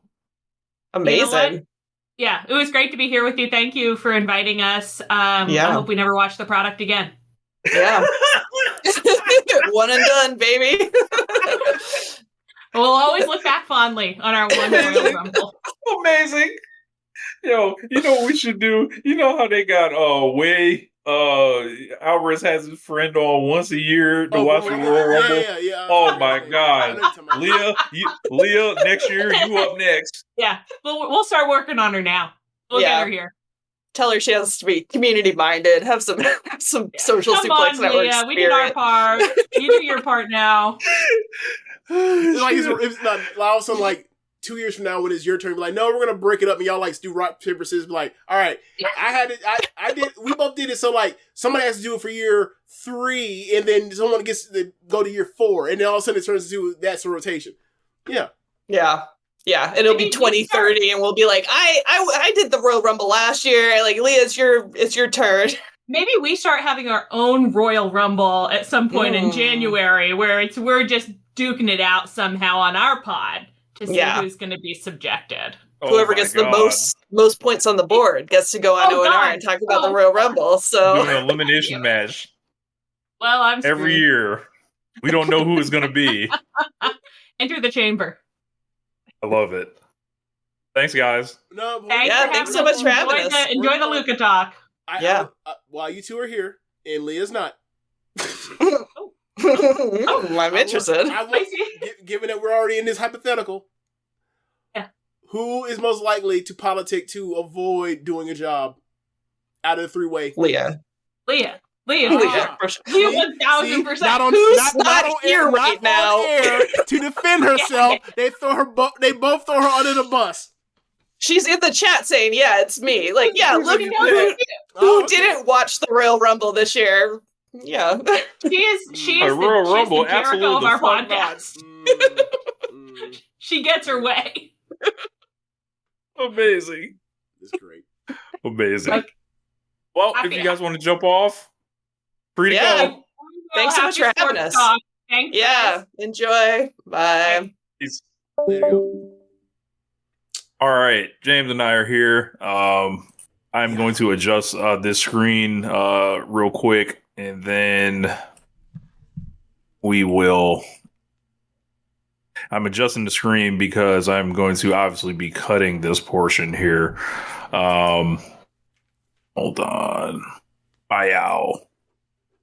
All right. So Taxes was taxing. Now taxes is relaxing when you file for free. I can file for free? TurboTax Free Edition. Roughly 37% of filers qualify. Simple Form 1040 returns only. See if you qualify at turbotax.com/free. I can file for free. Now this is taxes. File for free with TurboTax Free Edition and get your maximum refund. No schedules except for Earned Income Tax Credit, Child Tax Credit, and Student Loan Interest. See if you qualify at TurboTax.com/free. The other night, about 12:15 Saturday night, I was actually watching the post show for the Royal Rumble, and where nothing was asked of substance at all. I hope everybody brushed your teeth before they got things going. Luka Doncic was traded from the Dallas Mavericks to the Los Angeles Lakers, Jans, for Anthony Davis, Max Christie, and a first-round pick. Also, Maxi Kleber is going to the Lakers, as well as Markieff Morris is coming back to the Lakers. Yep. Them Morris twins love LA, boy. Yeah. And the Jazz ended up getting 2 second-round picks in Jalen Hood-Schifino. Right. I saw this originally come from Shams, and I sent it to the chat that you, me, and JML are in. I was like, this is fake. Like, that's the first thing I thought. Just like many other people, I was like, yeah, Shams is hacked. And then what I was like, I saw NBA TV tweet it. I was like, hold on. Hold on a second. What the fuck is happening? These are my visceral reactions to this thing. And I'm just like, I start celebrating immediately. Like, I've never been no great fan of Anthony Davis like that. I don't have to ever care about another game he plays in. Whatever. Don't dislike him. It's just, it don't move me. And then I start thinking about, I'm like, oh shit. We really got Luka Doncic I was like, how old is he? And then he was like, he's 25. And then I'm just like, why would the Mavericks do this? Immediately I begin laughing. I begin talking about Lakers exceptionalism. I begin just, saying, the Prince of the City is here. We can turn the franchise over. I start figuring out how we can trade LeBron next. I'm cooking up all the ideas here. And I saw a lot of the coverage, centered on this stuff. And it was like, I saw just so many people just shell-shocked, James. And I wrote a little something because I did not want to miss a lot of the points I, was thinking about with this. Just, Nico Harrison is saying all this stuff. I don't know, man. I just want to say, like, this is actually a good trade. And I don't say that just because I'm a Laker fan. It's a reminder of what this league used to be. Nowadays, every trade has been run through every machine and loaded with swaps and picks and all this other confusing shit, right? This league was built on fleecing motherfuckers. Red Auerbach, Jerry West, Mitch Kupchak, Jerry Krause, Jack McCloskey, R.C. Buford, Danny Ainge, the motherfucker that contributed to this, so ha ha. All we normally get now is teams trading picks so far in the future that the guy they end up picking is currently on a 10 and under AAU team. Everyone was so shell-shocked because this is the player empowerment era. And a team finally said, fuck all that, we're making a decision for you. Art, fuck no, but it adds character to the league. Everything isn't an algorithm. This is the most exciting and unpredictable thing that happened in the NBA in years. Think about how that Karl Anthony Towns and Julius Randle trade made you feel. Think about the Rudy Gobert trade. Think about the charade that Jimmy Butler's been pulling while people agonize if he's even gonna get traded. We got no notice. They just ripped the Band-Aid off. Now, Nico Harrison, he's gonna get fired. No question about it. I don't recommend other GMs do this. I don't recommend GMs trade a 25-year-old, 5-time first-team All-NBA player that is carrying the highest... Led the league in scoring. That is the second highest career playoff per game scorer. That is also a global superstar that, is almost a one-man economy in a sense. Yeah. Offensive and if, but if people aren't going to be able to take these risks running these teams, then fuck it. We should hold a fantasy draft at the beginning of every season where every player decides where they play in the league. Like, I think this is exciting. And I think this was interesting, and I think it broke people's brains a little bit. Aside from the age factor, we know why, with that, but this was just such a, this is teams doing what they wanted to do, I think, and I kind of liked it. I think that you kind of like this only because it benefits the Lakers in a way that, in one of the most lopsided trades in the history of the league. They traded away a guy that, I don't know, in our lifetimes, what year were you born? 89, right? Yeah. So that means so we're not counting Magic. We're not counting Magic and Larry Bird. Nikola Jokic, Luka, LeBron, Kobe, Jordan. Am I missing anybody? Jack? No, like a one-person offensive. Duncan? A one-person offensive economy. Got you. James Harden? James Harden, Kobe, to a lesser extent, right? Whereas Steph. I would say yes in his later ages, yes, but not in his prime. Because there were so many good players around him that he was the system, but he wasn't necessarily off the entire economy. Whatever. Getting too far in the weeds, right? We're talking about a dude that literally can be on an island by himself and just do him, and it's a certain level of offensive competency compared to if we had three really good offensive players on it, three above average offensive players playing together. He's that kind of guy. And he's been that kind of guy since day one. And he's only 25. He turns 26, I think, next month. And as we talked about earlier, as far as the wrestlers, the same thing has happened with basketball players where guys are extending their primes because of rehabilitative, restorative medical advancements. So the idea that people keep floating around, and I keep seeing this number attached to it from people that have floated this out from the smear campaign from the Dallas side, is they don't want to pay him the $350 million max salary that comes with when he's up for the max. And it's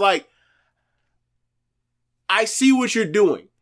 You are telling people what the total would be the cost to pay him that money, and want us to forget that, one, the end of the contract, he'll only be fucking 30, 31, and two, we're supposed to forget that max salaries are only just percentages of salary cap, not like it's baseball where a motherfucker make $400 or $500 million and there is no salary cap. There's a salary cap with aprons in place, and then inside the salary cap, there are percentages of the certain amount of money you can pay somebody, and the most money you can pay somebody is 40, and at where he's at in his career, the most money you only pay him is 35% of the salary cap, which happens to be $35 million $350 million over 5 years. So I'm not freaking out about him making $70 million in a year because he'll only be the ninth highest paid player in the league. He's just the person that's up next. Right. Yeah. And eventually it'll be Wembanyama. Or it'll be Wembanyama's going to be a Wembanyama's going to be a $500 million player, at least a $400 million player at some point. Right.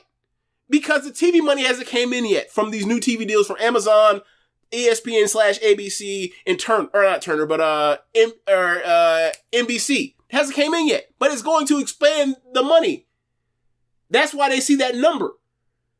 And it's the same thing you were doing with Jaylen Brown a couple years ago or last year. Do you really want to pay him this big number to freak people out? It's he won Finals MVP, so actually yes.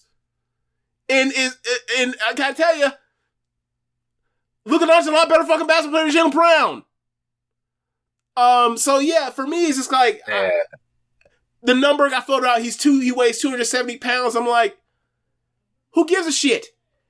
He's injured. He has a lower body injury. He can't keep in shape to keep his weight down. And he was already probably playing in like the 250s anyway when he led the league in scoring last year and took a team to the finals. And he's 6'7". He can drop that weight by the time the season's over. And this is a trade not for the framing for the Mavericks is they have a better fit defensively, so they think they can win now with Kyrie and Anthony Davis together in the next 2-3 year window. And I'm like, okay, so let me get this right. What the fuck has either of them ever won by themselves? That, and you say we're gonna be together, so and they compliment each other, which they absolutely do. But my thing is like, okay, so you say this, and I think yes, they can absolutely get to the second round and maybe even get to the West Conference Finals, in certain matchups. But the second they draw the Nuggets, it's over. Because Anthony Davis will be the biggest big they have on that team. And we've seen whenever Anthony Davis has to guard Nikola Jokic, how that works out for him. Right? Like, oh, don't put Derek Lively on him. Okay, that'll go so much better. Second year player. Okay. Right. From the Lakers standpoint, I don't know how LeBron and Luka are going to play together or anything. I think that having two ball dominant people like that is not really a key for success. This is Luka's team now. LeBron is going to be playing off the ball. He going to be setting screens, James? Is LeBron going to be talking about, do you see these screens I'm setting, nigga? I don't understand why people say they don't match or their skill sets overlap. It's yeah, that's fucking awesome. If one of them has, okay, there are very few guys that have the right height, speed, strength factor to even give them challenges. No team has two of them. I think the thing is you're really just playing 1-on-4 then, because 4-on-5 then, because if one of them ain't got the ball, you're really not going to be moving or cutting or being open or anything. They're just a black hole out there essentially. They're out there to space or screen for the other one. What's most likely situation is Luka has the ball, LeBron sets screens for him, he's a short roll guy. So basically in this theory, it's okay, Steph Curry, Draymond Green. You have Luka Doncic with the ball, he's Steph Curry. You trap, it's a dunk for LeBron James. Or it's a kick to a wide open shooter after you collapse, whatever else. You're able to switch it. LeBron puts whichever dude on the mismatch they take advantage of either side. You drop. There are so many options because they're actually shooting on the floor. Offensively, they're unstoppable. Now, defensively, they're a mess, and they also need to find a big. They can't guard a soul. They can't. It doesn't feel like the team's complete. It's not. Whatever the fuck. Right, and the same thing for the Mavs right now. They have the pieces for being one piece away to where they can actually do some damage. Same thing for the Lakers. They got to find a big. And quite honestly, for the Lakers, fuck right now. It ain't about trying to win in this LeBron James era. Yes, we're finally here. Yes. No. I'm going to get my part of why this is such a disastrous trade for the Mavericks. Okay, you only get so many bites of the apple with whatever roster you have, right? The Lakers had their bites of the apple 2020 through 2021, right? And then they traded for Westbrook, and then it closed the window. They made a disastrous trade, and that ruined it, right? Then the Mavericks had a window, which was last year and this year. Luka got hurt. They said, let's now, the timeline is for what is more important for more or less Kyrie's time where he still has. So we'll pair him with somebody that also has the same time frame because they're in back-to-back drafts. And we're going to live with this 3 to 4 year window and we'll see what happens. And my thing is you fools. You have Luka Doncic. Your window was still with him while healthy. Plus, after you blow it up, you still have another 3 or 4 or 5 years with this. because he still hasn't reached his prime. You had his prime as the window. You shorten your window from 8 years to 5. Now imagine, right, Rich? Imagine if at some point in like 2019, 2019, right? Or 2020. Yeah, 20. We'll go 20. The Celtics said, Tatum, Brown, ain't gonna work, too young, we ain't gonna wait, let's blow it up. They won their title in 2024. Like, you take as many chances as you can, and what they did was just so, like, it, I don't even know the word for that. Like, it goes beyond malpractice. Like, it is, like, literally, like, purposely harmful. Like, this was ill intent to what they did to their franchise. Bro, if you are a Mavs fan, you should hate this. You should, like, you might have killed basketball in that city. I hate them. I'm done with them. Yeah. Like, this is good reason to walk out on your team, like, to be like, fuck this. Like, and this is funny because it's like, this is going to be the first time the Mavs have not had, like, a white superstar leading their team in, like, 25 years. I think that's kind of funny, especially trying to sell that team in Texas. I don't think the owners have done the math on this. Mark Cuban had the game figured out right there. But I think that, yeah, just from a fan service perspective, this is like I feel kind of dirty taking Luka Doncic just away from it. It's like, bro, that was their fucking guy. Like, it's like, you know, like, I feel bad for them. Like, look, I'll still take Luka. Let's not get fucked up. But like, all but like 2 or 3 teams would, because of what you have to give up to do it, would be like, why would I do that? Because I already have one of those. There's only like 4 of those. He's one of the 4 at this point in the league right now. Why would you trade one of the 4? This is so dumb to me.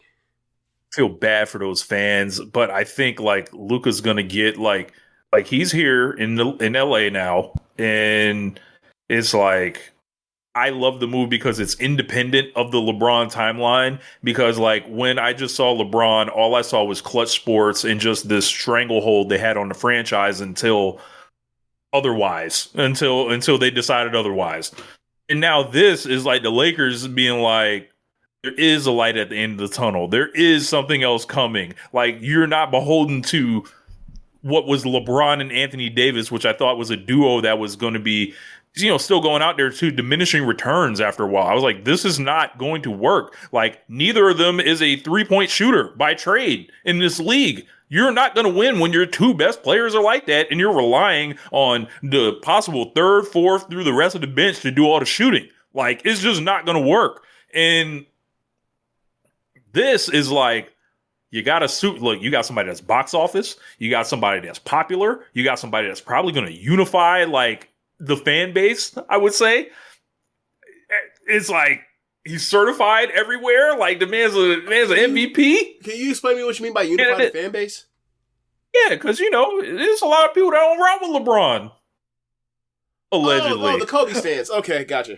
Yeah, because we fought with Luka, you know? So, like, you know, and then it's like, oh, okay. It's like, funny. There's a whole new... It's funny how, like, the Kobe stands are Kobe stands, but, like, Kobe liked LeBron and LeBron liked Kobe, but, like, no. You know what that is. That's weird. We know what that is. Look, we know what that was. Got to play nice in public. Got to play... No, you don't. You know. But, you know, it's secret factions running this team. Why do you think Rob Pelinka's still there? Who do you think he was representing? I don't think he was representing anybody. I think he scammed. I think he's a scam artist that keeps scamming people. Look, I think, bro, have you heard the background on this now? You got to give him credit. You got to give him credit here. I know that. I mean, I just called him a scam. Like, it was a successful scam. Yeah, nigga, you only getting 1 draft pick for a middle schooler right now. Bro. And we're giving you Anthony Davis. You ain't getting shit else. That draft pick, that first round draft pick is 2030, right? Or 2029? Which year? 2029. 2029. Bro, Luka Doncic. You got traded for a 7th grader, nigga. Like, Luka 8th grader, nigga. Oh, bro, hold on. Just hold on. Luka turns 26. in a month, right? In like February or this month or March, whatever. So they wanted the draft pick when Luka's on the Lakers and he's like 30. What do you think that draft pick's going to be? Do you think it'll be in the lottery? Don't know. Don't care. No. I'm talking from the math perspective. You like when we see these, like, okay, when OKC shorted the Clippers, say, okay, you want Paul George. I know that Kawhi is signing is contingent on you getting Paul George. I'm holding you for ransom. You aren't trading for just Paul George. You're trading for Paul George and Kawhi. So I want every other draft pick you have for the next decade, right? What Houston got from Brooklyn to get James Harden, right? That kind of stuff. We think that y'all are going to, okay, you can have our star player. We'll take your draft picks and get a draft picks at the time when we think this shit, all the winning you're doing is over. So when you get, land the lottery balls on top 5 in these drafts because your team is stunk now and all your players are left or whatever else, or the good players are left, those are our picks. That's what OKC did to the Clippers, or that's what they're going to do. That's what Houston is doing to Brooklyn. 2030, Luka will be 30. You fucking idiots. The pick, put that, you should have got it's so short-sighted. It's so dumb. Like, bro, they traded away the best player in the trade, correct? Yes, by far. Yeah. Okay. They did not. They're still in the tax. What apron? I don't know. They're still in the tax, even with the trade kick from AD, right? They have set themselves up for no future, no long-term future. Like, they have a win now mentality. When they had we have another decade to still compete, because we have one guy here, but we can figure it out. They got this collection of number 2s, AD, Clay, Kyrie. Like, it's just none of y'all niggas number 1. I don't want to do that nasty stuff. I don't want to get into that, right? Because I think for the fit of the team, if they're one piece away, like, I think they can actually do some damage. Honestly. But I don't think they can win a title because the substance will still kick their ass. So by then, Luka will have an unvandalized mural in LA. Yes. Unvandalized. So that's the thing for me. Like, you only get so many chances in your, forget as a fan, like, if you're a GM, you only get so many, or hell, you don't even get a chance. You rarely get the chance to have some guy that you can have on your team and then be lucky enough to, literally, the idea is you are lucky enough to pay them $350 million. Luka's that level of guy where you have to pay him. You're lucky enough to pay him that money. You're lucky the rules are set up for you to do that. Right. To where you only have to pay him $350 million. You said, fuck the rules. We doing it our way. Like, it is like, well, I guess you are now. It's like, oh, okay. And then at the press conference when he was next to his kid, he's like, well, when I think of the future, I only think of 3 or 4 years. We could be buried, in 10 years. So I'm like, all right. Well, you will be. Don't worry. We gonna look it up. You know about all the Nikes and it's going on all this. AD, Nike, LeBron, Nike, Kyrie, X Nike, Pelinka, X Kobe agent, Kobe Nike, Jason Kidd, X Nike. Yo, Nico Harrison was linked with a Nike agent. With Kobe and Pelinka. They were the inner circle for Kobe. Bro, I was getting to that.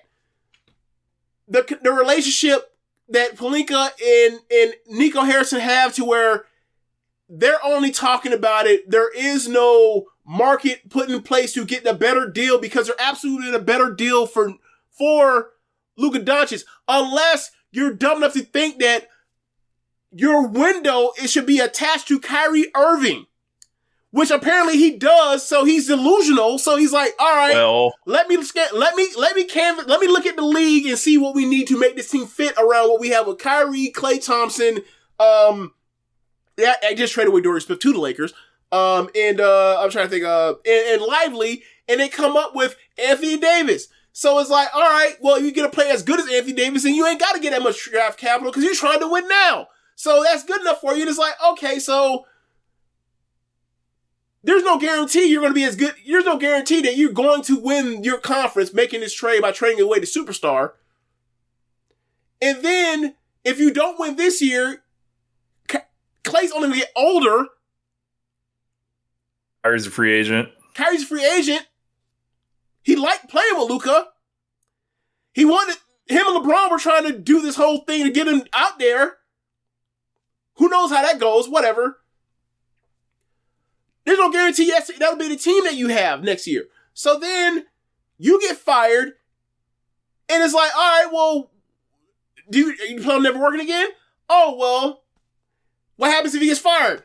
Probably get a fucking job back in Nike or be an assistant for the Lakers. And it's like, bro, this stinks to high hell. Like, you can't convince me. No, you can convince me a lot of things, but like, there is no way that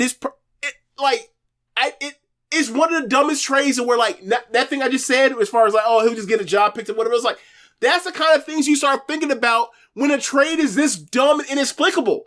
Because it's like, all right, well, there has to be some other lever or whatever else. Like, there's talk about like maybe this is a play to for the Mavs' new ownership to now be able to relocate the team to Vegas now, or to get their casino in Texas to get this thing going. It's like, bro, make the Mavs a tenant, like, bro. And there's a conspiracy theory waiting to be had with all this shit and the new ownership of the Mavs and the political donations and all this shit. Like, it's disgusting. Because this is such a trade. And with gambling, by the way, right. And this is trade and the reason why people don't like this is because the trade makes no sense to.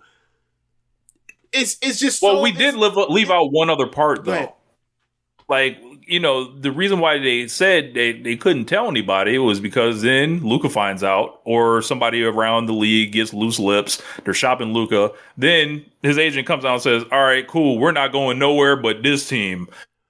And then you set fire to essentially you're going to get it either way, like set fire to the fan base and stuff like that. Like, I think that is a valid reason because if you're the Mavericks, you're like, all right, I can get Anthony Davis or whatever, but what if the Lakers weren't on that list? All right, okay, so check this out, right?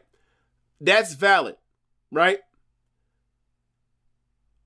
Would you rather be the Nets with like all them Phoenix picks from right now, or would you rather be asking like the Mavs fan base? Would you rather be the Mavs fan base right now? Anthony Davis, Klay Thompson, Kyrie Irving. You just traded away like one of the two handfuls of best offensive basketball players you'll ever see in your life for that team, or like would you rather sit with? How was it? 4 draft picks they get that the Nets got from the Phoenix for trading for Kevin Durant at 36. 36, which means so if you were to open this up to full market and you say, well, I don't want to go X, Y, and Z, so did Kevin Durant. Kevin Durant was 36 years old, 4 years removed from a fucking torn Achilles, and he commanded 4 first-round draft picks. What the fuck do you think Luka would have commanded? This is so ridiculous to me. He would have commanded a lot more, but also he would have like basically just picked the spot and probably handicapped you another way. Like, you probably wouldn't have got back what you wanted at that point. Because I know the Lakers ain't have no fucking picks to give. Right, but and that's what I'm saying. Like, the Anthony Davis part of it is like, my point is like, you're starting fucked up right now. Once you say, I'm going to trade away the guy that can keep me a window for a decade to close the window and shrink it down from 10 years to 3. You're an idiot. You were already working on faulty logic to begin with, and then you say, okay, so I'm going to make sure no one else finds out, so that I get no backlash. I get no one. Kyrie's. I get it all at once. Duffy and Luka all like trying to poison this or whatever else, closing the market down, shrinking it, whatever. So I don't get what I want. Okay, you got what you want. Do you feel good right now? Everyone thinks you're a fucking idiot. Everyone already has a countdown to think you're getting fired in the next 24 months. They calling that man a DEI hire, James. You know what I'm saying? Like, you're in the press conference as Jason Kidd, and Jason Kidd don't say a word. He looks fucking furious, like he wants to choke you. And we know he put hands on somebody too. He'll do it. I think, for the sake of everyone, I just hope LeBron gives Luka the contact to the PEDs, just to make sure we can get Luka's body corrected. We got an easy way to do it. Has anyone considered, like, when they talk about this, with the thing about his body, whatever else, has anyone considered, like, if he was actually in like the shape of like the NBA superstars, that like he'd be less effective, because like part of why he's good is because he has a certain weight that like makes him able to push people around and absorb contact in that way and decelerate faster than other guys that are like trying to block his shit. Like, he has old man game for a reason. I was gonna say it helps with his deceptive speed, James.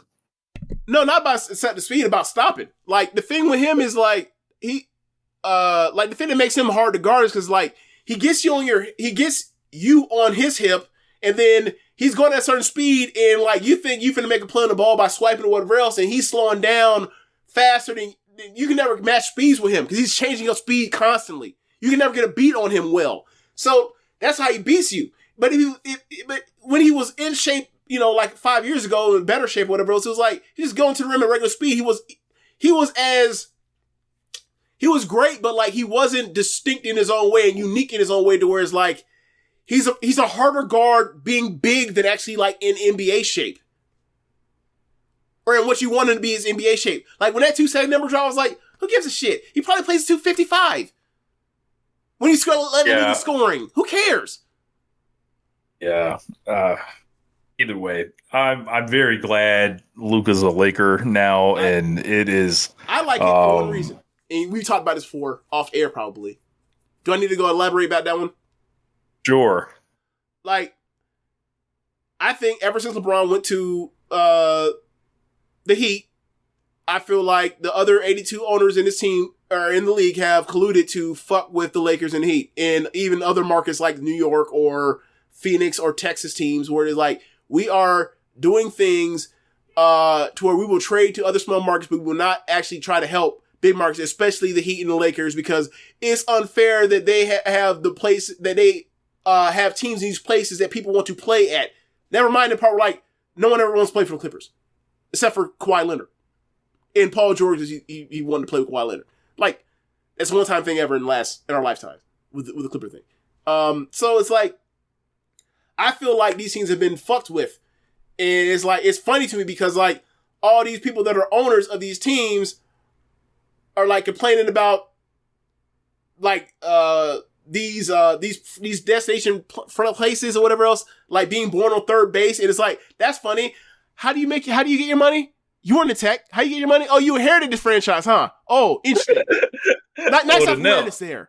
So yeah, for me, it's kind of like, yeah, I feel like you have like the Chris Paul thing. That was absolute collusion, getting fucked with, and like they should have, and like players should have sued them, but they didn't, and whatever. Like they stole from Kobe Bryant. Like it's just so for me, it's like that's my one thing. Is like, the Mavs are fucking idiots, and like I'm Damian Lillard with the Heat last year. Remember?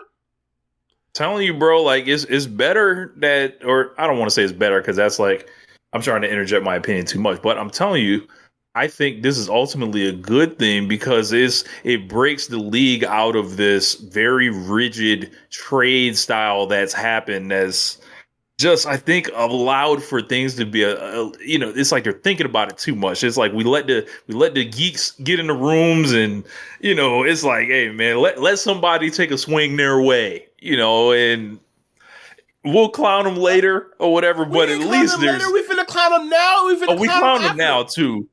But it's like, I think this is the most exciting thing to happen in the league for a long time, because it was like, we talked about it before, what were the news stories?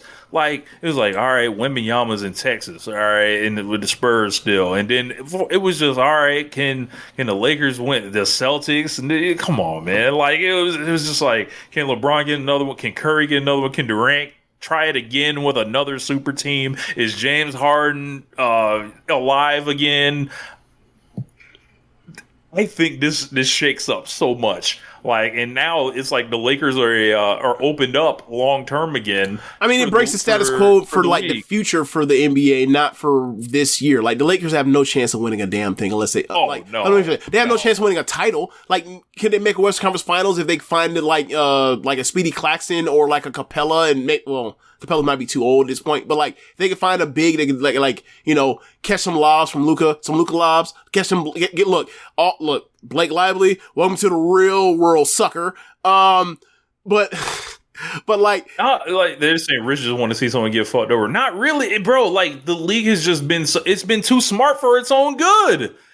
But it ain't been too smart for its own good because these owners and these players, these owners and these GMs still out here bitching and whining about like, we don't want to give these guys this money and X, Y, and Z. And it's like, so, okay, when I grew up, max contracts were 7 years. This is 5 years. And then you switch teams, only 4. Like, and then they complain about how they have to like re-recruit these players or whatever else, years later. It's like, bro, nothing is ever good enough for you. It's like when it's like hearing about like these coaches complaining to like everybody in media about like all the NIL stuff. It's like, okay, so before you used to be able to bully these fucking kids, treat them like shit, or whatever else, because you have anger issues to yell at these people that honestly in any other setting will break your fucking face. But now, because you have to pay them, you have to now hold your lip. No, how about this? How about this? You let them not get the money, let them punch you in the face. How about y'all run it then? Because you say crazy shit to them all the time. How about that? And then after y'all get done squabbling, then y'all go back to doing y'all drills. How about that? That's cool? No? You don't want that, huh? Shut the fuck up then. So that's the thing that bothers me is like, all they do is complain and bitch and moan about shit being different and like, bro, the job's easier now. Shut up. Yeah, you add a couple motherfuckers getting fleeced every now and again, and we gonna get some excitement. I promise. On the anniversary of the Pau Gasol trade, this shit happened, James. I was just in amazement. Yes, yes. It was funny because I saw Pau retweeting the stuff about Luka. I was like, oh, he got a new European big homie, huh? So.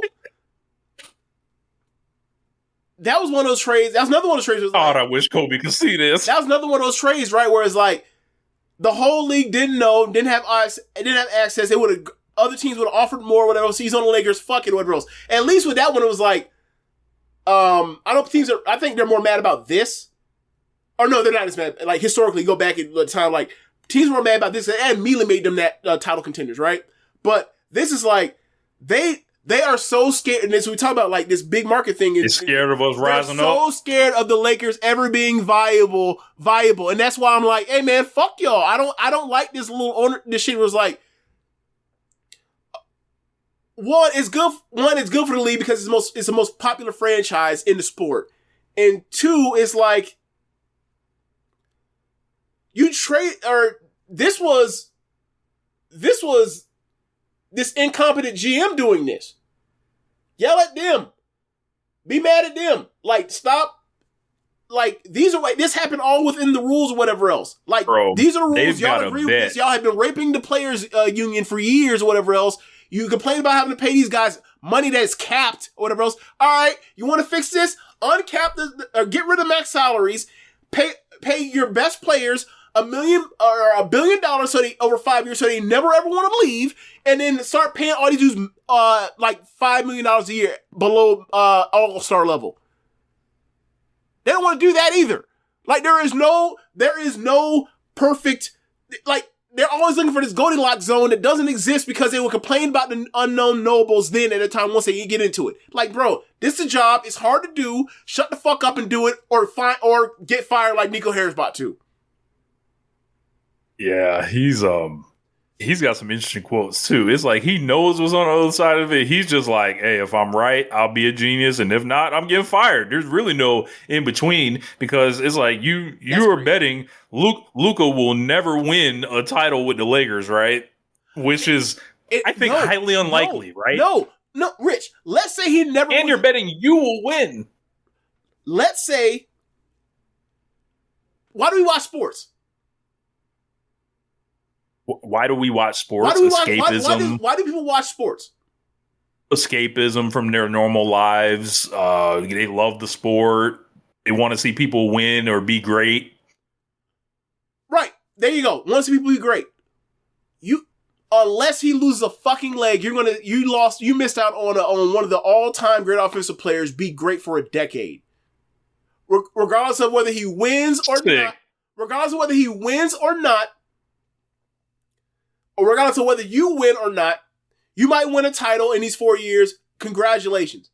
You will still then have to watch Luka Doncic be the best bet in the entire league right now.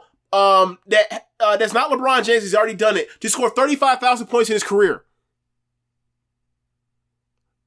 That's what we're talking about here. You're missing out on a guy. You're missing out on a guy that is most likely in this entire league to finish top 10 in scoring. In his career, before his career's out. That is like, and you watched him from 2020 to now. Like that 77 Dallas jersey is kind of like an iconic jersey for, this era, I would say.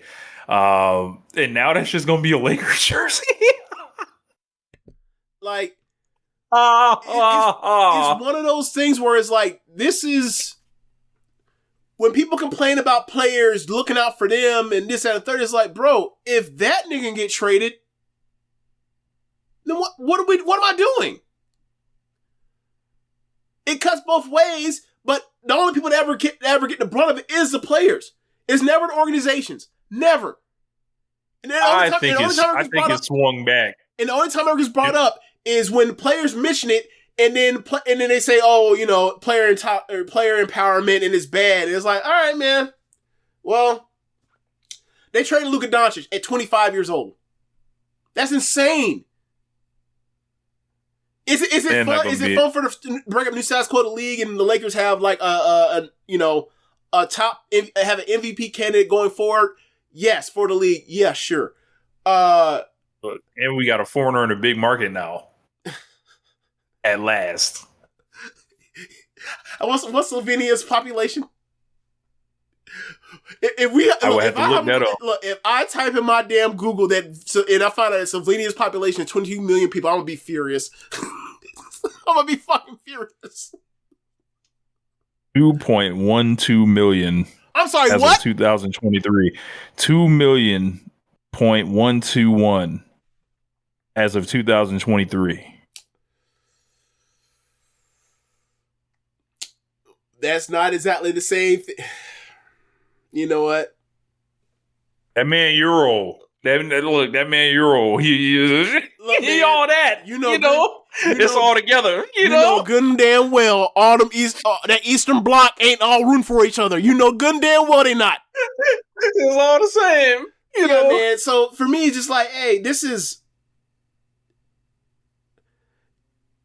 If you are watching for whoever, for whatever reason to watch the team that you picked or whatever, for whatever reason, win a title. Cool. I don't think them trading away Luka necessarily accomplished them getting a step closer to that. I think they're kind of, I think the fit might be better or whatever else if they find the right piece. But I don't think like they're going to end up in the same spot they were, maybe one step backwards. And then after that, they will not have Luka Doncic. And like you watch NBA basketball to hope you hope that your team lands one of those guys so you can watch for 15 years. And they said after 5 years in or 6 years in, never mind. From fan perspective, that's sad. I was like, bro, they would have traded Kobe in like what 2004, bro. I would have been like, burn the city down. Like, the fuck, like, bro, like no, like look, hey, I saw Shaquille O'Neal move from the Orlando Magic to the Los Angeles Lakers. Rich, am I an Orlando Magic fan? No. Okay, then. There you go. Like, I watched a bunch of Orlando Magic and Chicago Bulls growing up. And when Shaq took his ass to LA, I watched a lot of the Los Angeles Lakers. I never became a fan of a team because of that shit. That's a lesson I learned as a kid. And there's another example. Like there'll be kids that will be in the same situation I was. Where, like, I really like whatever else. I might become a fan or whatever else. Or I am a fan, and like your favorite player, the person that you put all your hopes, the reason why you watch this shit because you get the amazement of seeing that person score 70 points. He scored 70, Rich. He scored 70 last year. He's gone. Okay. All right. Over this quote. All Dirt and Whiskey records is safe. Fantastic. Hey, all Dirt and Whiskey's records is safe. Cool. If you're a kid, you'd be like, oh, the guy that's in the statue? Okay. The guy that has like the silhouette on the floor? Cool. I can watch that on YouTube. What about right now? Well, maybe Luke can get his statue in LA. You know, we'll have one for him. They can come visit. I would bet on there being a statue there. I will bet on that 77 going up in the rafters. I think it's a pretty safe bet. Even if he weighs 270 pounds, fuck out of here. I can't believe that. We'll order him a big uniform. You know, like we'll take him in. We'll bring him to the beach. You know, we'll be like, hey man, you really want to be out here looking like this? No, okay. We got something for crazy, you. Man. You know, look, we get you a nice shipment of Ozempic, you know, and you be all right. You know, like I see now. Get Luka on Ozempic. Can athletes even play with Ozempic like that? Look, I look for the sake of the joke. Fuck no. Like, I mean, I don't know because it's like, you know, I don't know because like when you see people that end up like losing weight off the Ozempic at a certain level, it's like it looks like they've also lost muscle mass. So it's like I don't know if that's and they lose like the face, like yeah. So I don't know if they got to like microdose. They microdosing the Ozempic. Yeah. Well, AD, you know, he'll go into the Mavs. Look, and I wanted to do my bit on here. I wanted to, you know, be like, yeah, man, LeBron done double crossed and traded this nigga. Bro, the way everything I'm reading is like, this feel like it's on the up and up, which is surprising. I think, okay, so I didn't, you mentioned this, like, because there's a thing about, there's no part that I'm having issues with it was a closed market, but it's only between those two. It's like, well, there was word that there was a second team that got Luka got shopped to. Sorry. That Luka got shopped to. We just don't know the name of the team. So, I'm pretty sure if you process elimination, be like, what bigs are at a certain age that can match Kyrie's age and you can think you can win now with right now, whatever. So you go down. So it would be Giannis, right? Yeah. Giannis will be on that list. You would think. Yeah. Giannis will be on that list. Obviously, I mean, there might be, but whatever. I'm not going to get into speculation, but I'm pretty sure someone come up with a list and figure it out, right? Because it's only probably like 2-3 people besides AD. If that. So, the thing for me is like, all right, they say they've been talking about this for 3 weeks. Rich Paul knew about it. So it's like, there's no way that Rich Paul maybe he didn't tell LeBron. Because I know a lot of jokes is like, you know, the clutch stuff is so like, obviously people think like everything goes through LeBron or like he's a fucking mob boss. It's like, nah, man, like, probably what happens is what he does is like, hey man, my conversations that I have for Anthony Davis are for Anthony Davis and Anthony Davis only. And then you'll find out after the fact, you'd be mad at you once he was like, but I'm doing my job. So, for me, and I quite honestly, like, if I tell you stuff all the time, people will find out I'm telling you stuff, and then no one will want to work for me and you ever again at Clutch, dummy. So, I believe that Anthony Davis knew, but through Rich Paul, and like that also explains why he was so quick to like do this, you know, give up his trade kicker, because like ain't nobody just getting traded, shocked, surprised, and then not like where they going, and then like just say, also I'll give up some money too. He'd be like, nah, fuck you. This is tax free. You fuck up my life. Because I got to move and shit to the other side of the country or to another section of the country in a different time zone. So, yeah. Yeah. I don't know. I almost want to take him at face value this one time.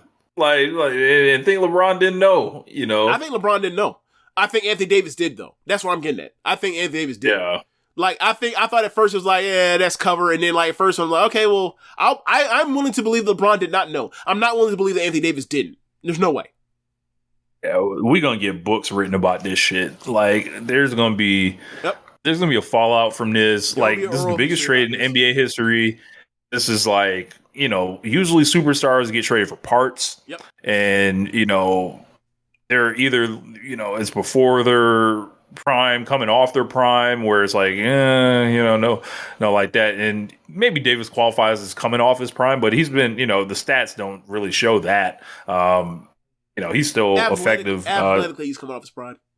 Yeah. He moves slower than he once did. He's not nearly the vertical lob threat he used to be. So still I don't know. Still a top 10-ish player too, which is, you know, like that's how good Luka Doncic is. They got a top 10-ish player in a draft pick, and we're like, what the fuck are you doing? It's funny. Yeah, I don't know. Either way, the Lakers got a new timeline of stardom. They got a new an actual replacement for whenever LeBron goes. And, you know, I think, you know, when I said I'll bring it back up, the unifying the fan base thing, like, you got to admit, like, the LeBron thing, like, if you were not somebody that was excited about this after a while, after that title in 2020, it's been a long time since then. Obviously, extenuating circumstances. Some people care about the bubble thing, some people don't. But by the time we're getting to the point where Bronny's on the team and we know what the fuck this is, it's like I'm ready to cash out on this entire situation. So it's like now there's something on the other side of that. That's like a reinvigoration. I think there is going to be a reinvigoration of the fan base that was dormant. I would say. I would agree with that. My problem when I hear that kind of stuff is like, okay, well, I did see what it looked like between LeBron and Kobe, and like nothing suggests to me that like y'all need, or like when people talk about the clutch stuff or whatever else, or LeBron's control of the Lakers, like, okay, well, I saw what y'all was doing between Kobe and LeBron, and y'all absolutely fucking sucked. So if y'all want to go back to that, have at it. Y'all sound like y'all. We don't have to. Y'all sound crazy. We don't have to.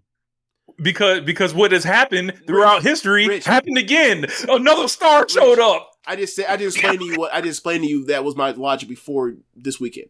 Like, so for me, it's like, look, yeah, for those that did not like the LeBron experience, like, okay, I hate it. I've been dragged kicking and screaming into 2 Final Fours and a title, and now I get what I want, which is the future of another decade with the all-time players. Like, yeah, you sound like an asshole. You should be grateful, but okay, Lakers fans get it. Cool. Like, it's real weird, fans. Man. It's weird.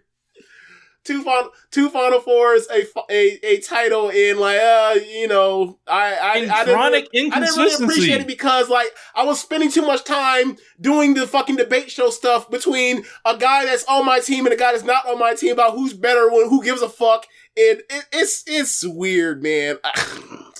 3 coaches fired. Hey, Russell Westbrook's reputation ruined. Going out in the first round. If you're a Lakers fan, you don't give a fuck about Russell Westbrook's reputation. In fact, you're calling He's Westbrook from LA. Okay, he should have been a success story. Okay, so are you talking about like Lakers? The way he got treated was abysmal by his hometown. Hold on. Are you talking about Lakers fans or on the ground locals of LA? Not the same thing. The people that, he was getting booed out of Staples Center. Rick, like, hold on.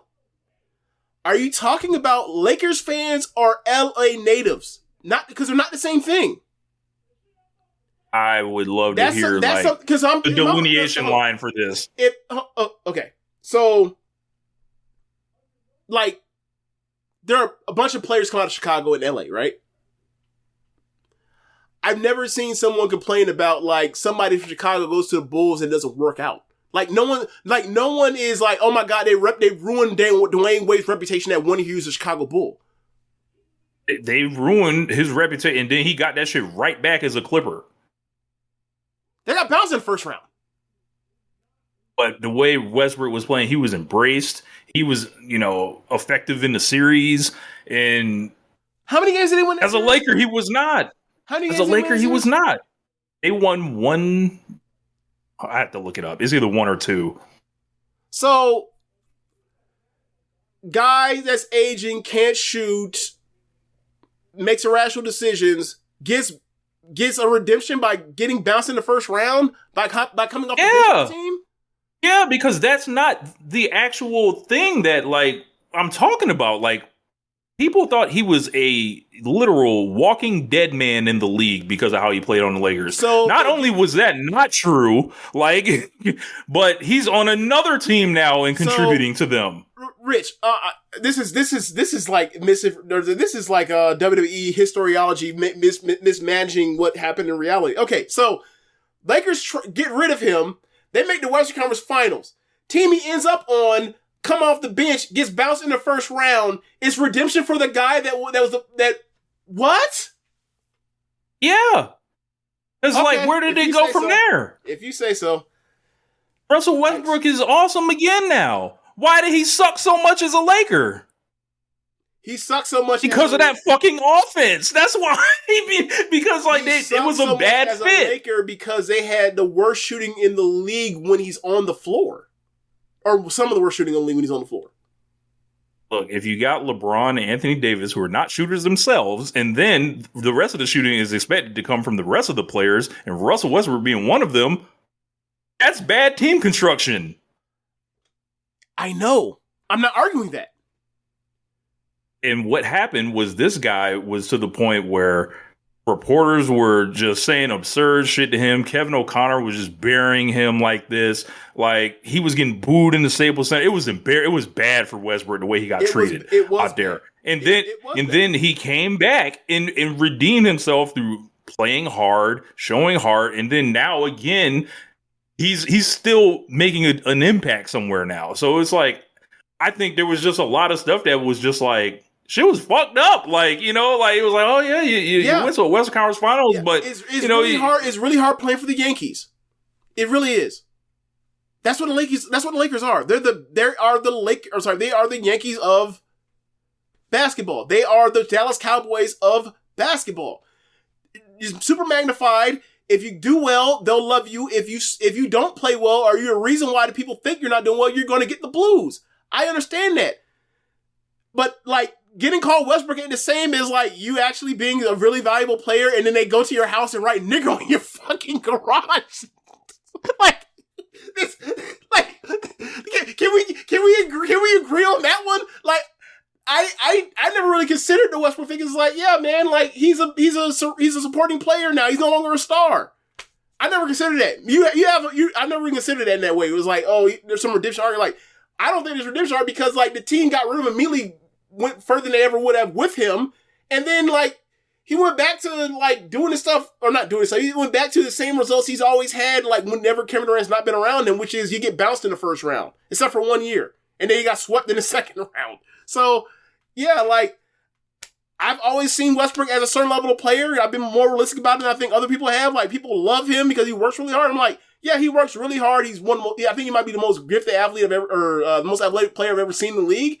But the shortcomings were always shortcomings, and it got exacerbated as he aged. And also he's had this weird thing of the last since 2020, where he starts season super slow. So you're oh my God, is it over him every single year? And then all of a sudden, once you get to Christmas, okay, it's not looking nearly as bad or whatever else. Because he's done that basically ever since 2020. Where remember he got COVID, remember? And then yep. And then they started playing him at center basically on offense for the Rockets and made that shit work. Rockets. Then when he was on Washington, it started out horribly too, and then he turned it around late.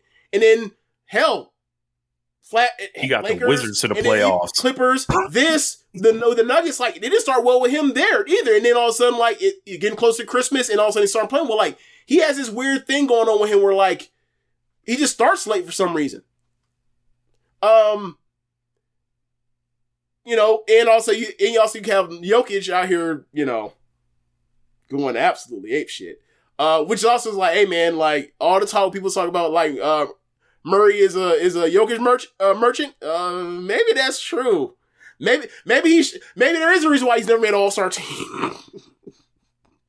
He got a bunch of injuries. Like, I think so. There was like one year where it was like this nigga was going crazy before the All-Star break. Then he got hurt for like a month, and it was like, well, we can't put you in the All-Star game. So, oh well, Westbrook. Like you're not an All-Star technically. Murray. Oh yeah. That was I think that was last year. The year before that. Oh, okay. Because then when he ripped up his knee. No, the year before, 2020, coming back from when he ripped up his knee, was one the year where he was like, he started slow, he couldn't make it, and then he started turning it on. So, like, that was like 2022, I want to say? He's like a fluke non-all-star. Like, he should be an all-star. He absolutely is. He absolutely is. But it just sounds better that way. But what I'm saying is, like, when he's healthy, he's still drafting greatly off of Jokic. And nothing wrong with that. I mean, you know, one day we might be able to get Yoke to come play with Luka. You know, and do they just have beef? Have we had that conversation before? Hey, homeboys. They homeboys. Bring the peace. You know. And if we don't get Yoke, we get Wemby. What is the Central and Eastern European like word for La Raza? What would that be? Velkej, hit us up. Because you know where the Caucasus Mountains are, right?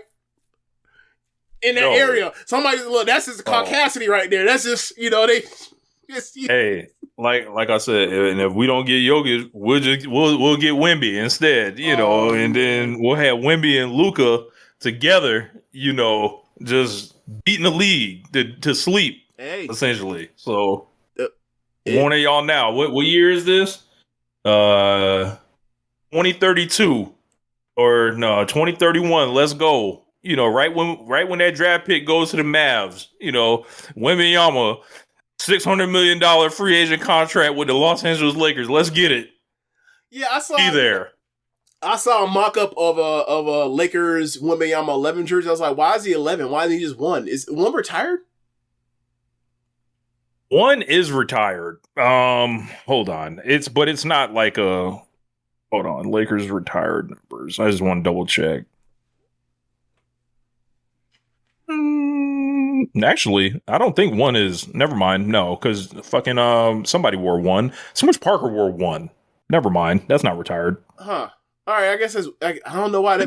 We got the mic. We got the microphone retired. You know. Yeah, I know. We talked about that last week or whatever, how many weeks ago. But yeah, like, yeah, because that was But anyway, it's just this trade is crazy, man. Like when it first happened, I was like, this is like the dumbest trade I can think of. I was initially thinking, like, you know, same thing. I was like, is this fake? This is fake. And I was like, oh shit, it's real. I was like, in my mind, like, this is the dumbest trade I can remember. And I was like, when it was the James Harden OKC trade, I was like, but we didn't know James Harden was going to be James Harden. We thought he was going to be like, he'll make an all-star team one day. He'll win an MVP one day.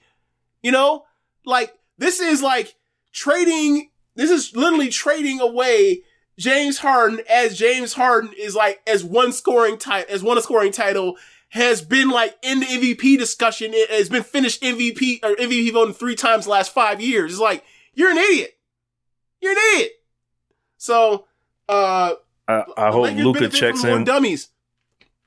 I hope that Luka checks in with WAC 100 in the game, you know, and Kendrick, you know, he got to go check in to make sure, you know, he know how to move in these streets. Well, yeah. Hey, man, the West Coast is back, baby. Yeah, we need to wrap this up. And Rich, before we wrap this up, we need to throw Beast Move 04 out of here. You read that. That's nonsense. Should retire the Smushers jersey. Justice for Smush. Bruh. Smush be out here giving interviews after Kobe Bryant has died and shit. You'd be talking that shit, talking down kind of. Really? Look, now I know you didn't enjoy your experience playing with him, Smush, and I imagine that was not a easy thing to do. However, have you considered being better at any point? Rich, you know that clip of like the Cleveland Cavs, like the '02 Cleveland Cavs talking about like LeBron coming in and like it's, bro. You know, like Darius Miles and Caron Butler, not Caron Butler, but Carlos Boozer. And they're all like, you know, we got players that are in a position that are better than LeBron, and you know, he come in, he just jump on our bandwagon. The only person that was positive on that clip was Smush Parker, and he said he can come in, he can make an impact like a Caron Butler. Like, that was the most right one of all of them. Can you imagine all that hype, and he was only end up as good as Caron Butler ended up being? Can you imagine? God. Oh boy, we would look, niggas would have been burning Nike down. They'd be like, you sold us a bill of goods, fuck niggas. Oh my goodness. Perhaps we would have figured it out very early, and it wouldn't have got as bad for him. But as far as like anything about this trade, I think we hit it all, man. Like, I think more teams should be allowed to fuck up like this and not be a slave to the algorithms and the advanced analytics tell you not to make a trade, and everything has to do with loading all these, you know, these picks and everything like that. People fall in love, I think, with draft picks too much. I agree. It goes so far the other direction where it's like, because you don't even know. Let's talk about the players. I agree, because one, you don't even know what these draft boards are going to look like. Yeah, like, you know what? Because you know, there's always, you know, every other year this is the worst draft classes blank. It seems like, because why? Because Americans can't make good basketball players no more. We used to be a proper country. King of the North. Wait till the Lakers fuck up. Wait till the Lakers fuck up this bad. Rich gonna change his tune. That don't happen to us. That's the thing. No. It does, but it keeps happening where they do stuff like draft Jason Tatum over Lonzo Ball, right? Draft Brandon Ingram over Jaylen Brown, right? And those guys are and those guys end up holding up rings together wearing green and white. And then you know what happens? LeBron James shows out of nowhere and says, I want to play for you, so it doesn't fucking matter. Or we're selling Paul Gasol on the back of a truck. Or Kareem wants to play either in New York or LA, and they go to LA. Or Dwight Howard or Anthony Davis wants to play for you. That's the thing. The Lakers and the Celtics fuck up too. The problem is the people want to play for the Lakers. No one wants to play for the Celtics. So they end up getting fucked over. So when you have Bill Simmons cutting them grants about they're born on third base, you're like, bro, I'm sorry, man. I'm sorry. You know what? Why don't you move your ass home then? I was about to say, like, okay, you're right. It is unfair that LA has these advantages. People want to live there. Now take your ass back to New England where you were born from, Bostoner. since you lived in fucking South California for 20 years. You don't have the self-awareness to realize people rather live in good weather than shitty weather? Oh, okay. And look, man, the draft is an inexact science, man. Like, it is. Players fuck up. You know, like it. So, you know, niggas traded us Kobe Bryant. Look, niggas traded us Kobe Bryant. If we traded him Vlade Divac, like, if you the Hornets, you should want to kill. Look, we shouldn't even look up who the GM was. Then I bet they have hidden their name. They have KGB that shit. They have taken their name off the grid. They're like, hold on, dog, y'all done. You was the nigga that traded Kobe Bryant. Was there a word on like Jerry West fleecing niggas? Like, so I know Kobe wanted to be a Laker. Or whatever else, but was there ever word like they poisoned the well on Charlotte or something like that? Do we know? Because you know players were still doing that even back then. As far as like, I don't want to go somewhere. Like, remember that boo boo face? Remember that Steve Francis boo boo face when he thought he was going to go to Vancouver? Remember that? Yeah. I don't think we can't give you our medicals. Remember, you hear that all the time. You know, the player team X can't get player Y's medicals. So like, I think the deal is that. So this is not a directly related story to that, because I think Kobe would have played anywhere, right? But he thought the Sixers were going to draft him, and then he worked out for John Calipari. Excuse me, the Nets. Sorry. Okay. The Nets. And John Calipari was the coach, and he was like, yo, we want to take him. But, like, I think Kobe's agent said some shit like, nah, nigga, don't. I had to look it up. But they ended up taking Kerry Kittles or whatever. Mm-hmm. Good player. Yeah, but apparently he had a killer workout for the Nets. Look, Kerry Kittles was a good player. However, that is one of the greatest drafts of all time. And like you look up and down before and after him, you're like, damn, you drafted Darko. Well, bet he was better NBA player than Darko. My point is like you missed out. Yeah, you missed out. I have to look up the story. There's more to that. I don't have it all, but I'm trying to think that 2000. Yeah. Hold on. 2011 NFL draft. Like, bro, watch this when I talk about the 2011 NFL draft. That's just funny. Cam Newton. That's Cam Newton draft. But bro, everybody in the top 10 is like almost all of them are like multiple Pro Bowlers or future Hall of Famers, right? So check this out, right? First pick, Cam Newton. Second pick, Von Miller. Third pick, Marcel Darius. Fourth pick, AJ Green. Fifth pick, Patrick Patterson. Sixth pick, Julio Jones. Atlanta traded up for Julio Jones. They traded like a house for him. It was still worth it. Alden Smith. And then at the 8th pick, Jake Locker. 9th pick, Tyron Smith. Like, imagine you draft Pro Bowler. You take draft Drew Lock, and then the next person after you, all pro tackle. Like it's like that's like what the 96 draft is when it comes to like Kerry Kittles. Like, bro, that shit was loaded, and you end up picking the one guy that it turned into a multiple time all-star. That sucks. That stinks. And he was still a good player, but it just was like you in that draft class. You better. I can get a Steve Nash. Like, you know, right? I can get a Safari Marbury. I can get a Ray Allen. Damn. Yakovich even fuck. Yeah. Like I don't. Yeah. That's look, Ben Wallace ain't get drafted at all. You know, hurt. That hurt. That's that hurt. Yeah, drafts ain't exact science. So you know, I mean, it's 60 years of history, man. Like I'm bet with the history, like on this. Like I'm just not. I'm not swayed by an off year or two, you know, or 3 or 4.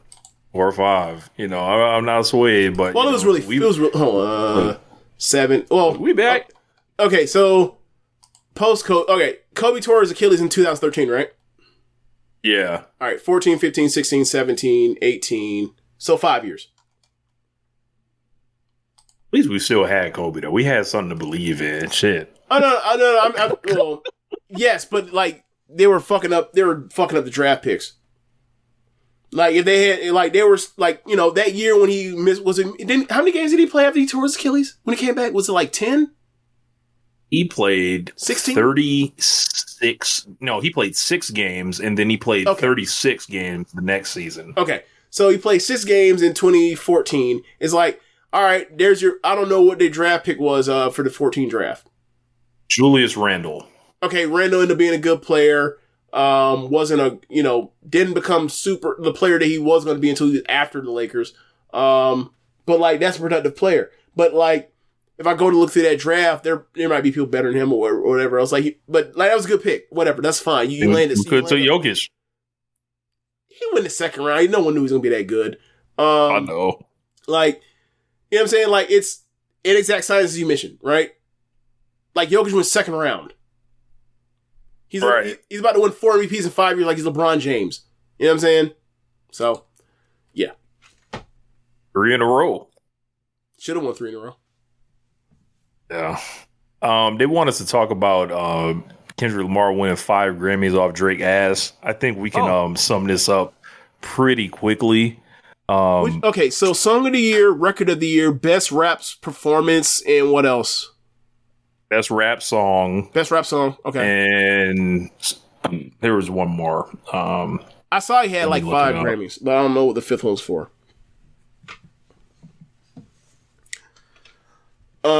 Kendrick Lamar won. Let's see. Song of the Year is crazy. It really is crazy to win Song of the Year. Yep, because rap rarely ever wins it, if ever. You have to look it up the times it's ever won. And And of course, I cannot find the exact tweet that I'm looking for that has every award listed. I am not. Not like us. So, got it. I got it. So it got Song of the Year, Record of the Year, Best Rap Song, Best Rap Performance, Best Music Video. Okay, Rich. So I'm on Wiki, right? Critical reception, Not Like Us. Not Like Us is met with widespread critical acclaim and for its contagious production. All right. It's on, critics year in rankings of Not Like Us. Pitchfork, number 1. Consequence, 200 best songs of last year. Number 1. Billboard, 100 best songs of last year. Number 1. Ringer, 11 best songs of last year. Number 1. Rolling Stone, 100 best songs of last year. Number 2, NPR, 124 best songs of last year. No ranking. New York Times, best songs of 2024. Number 1, another best songs list of New York Times. Tied for number 2. Los Angeles Times, 30 best songs of 2024. Number 2. Look, man, I can't quite recall. And I've never really thought about it because I don't really think about what these publications think of individual songs in that way. But I don't think I've ever seen that kind of universal acclaim about a song in this way, a rap song in this way. Normally this is the kind of stuff that's reserved for a song made by Stevie Wonder or Michael Jackson or Beyonce or Prince, or you get my fucking point, right? It's look, man, and I'm not saying the song ain't deserving of that because the song's fucking amazing, and then I played the shit out of that song, and for me it is my favorite. It is the best rap song I heard last year or whatever else. It is the best song I heard last year if I had to go through all the songs, right? The thing that was for me that I don't know if I say is surprising. I think the thing that stood out is the amount of joy people have playing that song, singing along to it, dancing in the Grammys as playing it as, he's winning awards. And the part when they're showing Taylor Swift dance to the song and singing along or whatever else, I find that quite, people have had their takes on it. I just find it quite funny because she got thrown into this bullshit with Drake and Kendrick Lamar in the middle of it while this was happening. When he did that Taylor Made freestyle, right? Yeah. He said you're not dropping because Taylor Swift and the company and UMG telling you not to release nothing or whatever else because Taylor Swift got control over you, blah, blah, blah, blah, blah. And it's all right, well, you mentioned my name. I ain't say shit to you. I ain't got nothing to do with this. And also when Drake was suing UMG, what did he mention? He mentioned they wouldn't do this to Taylor Swift or whatever else. I know Taylor Swift's all right, I got something for you. I'm finna stanky leg on your ass when this nigga win this award, boy. And look, it happened. So, but when you heard that crowd yell A minor, buddy, wait till next week. Wait till this back it up. Wait till this weekend. Back it up. They that shit getting played. That shit getting played. It might lead off. It might be first on the list. No. Forget that part. If it leads off, it also needs to close. Run it back, DJ. But yeah, it's all right. The song of the year, that's a songwriting award. That's whatever. Best record of the year, that's a commercial performance award. Rich, hold on. You said best songwriting award. Well, that fourth verse did it. Or sorry, that third verse did it.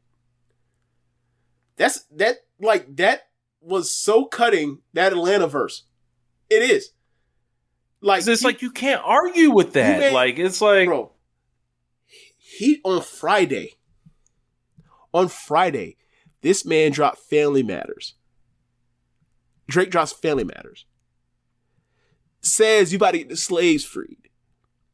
And then a day later, less than 24 hours later, that Atlanta verse is there. In response to that slaves freed line. That is absolutely excellent sound or songwriting. That's the thing that always bothers me when it comes to these talks about, you heard me say about lyricism and songwriting or whatever else. I'm bro, people don't talk about this, and they should absolutely. There is a rap division and there's a non-rap division, and the rap division beats the shit out of the non-rap division because there's so much. I don't be being impressed. There's so much stuff you can do with rap because of the limitations you can do vocally because you ain't singing, so you have to make the words matter more. And because it's a black art, people do not give it the respect it does. And then this happens, it's like, this ain't the best rap song I've heard from Kendrick Lamar. Is it the best rap song you ever heard lyrically from Kendrick Lamar either, Rich?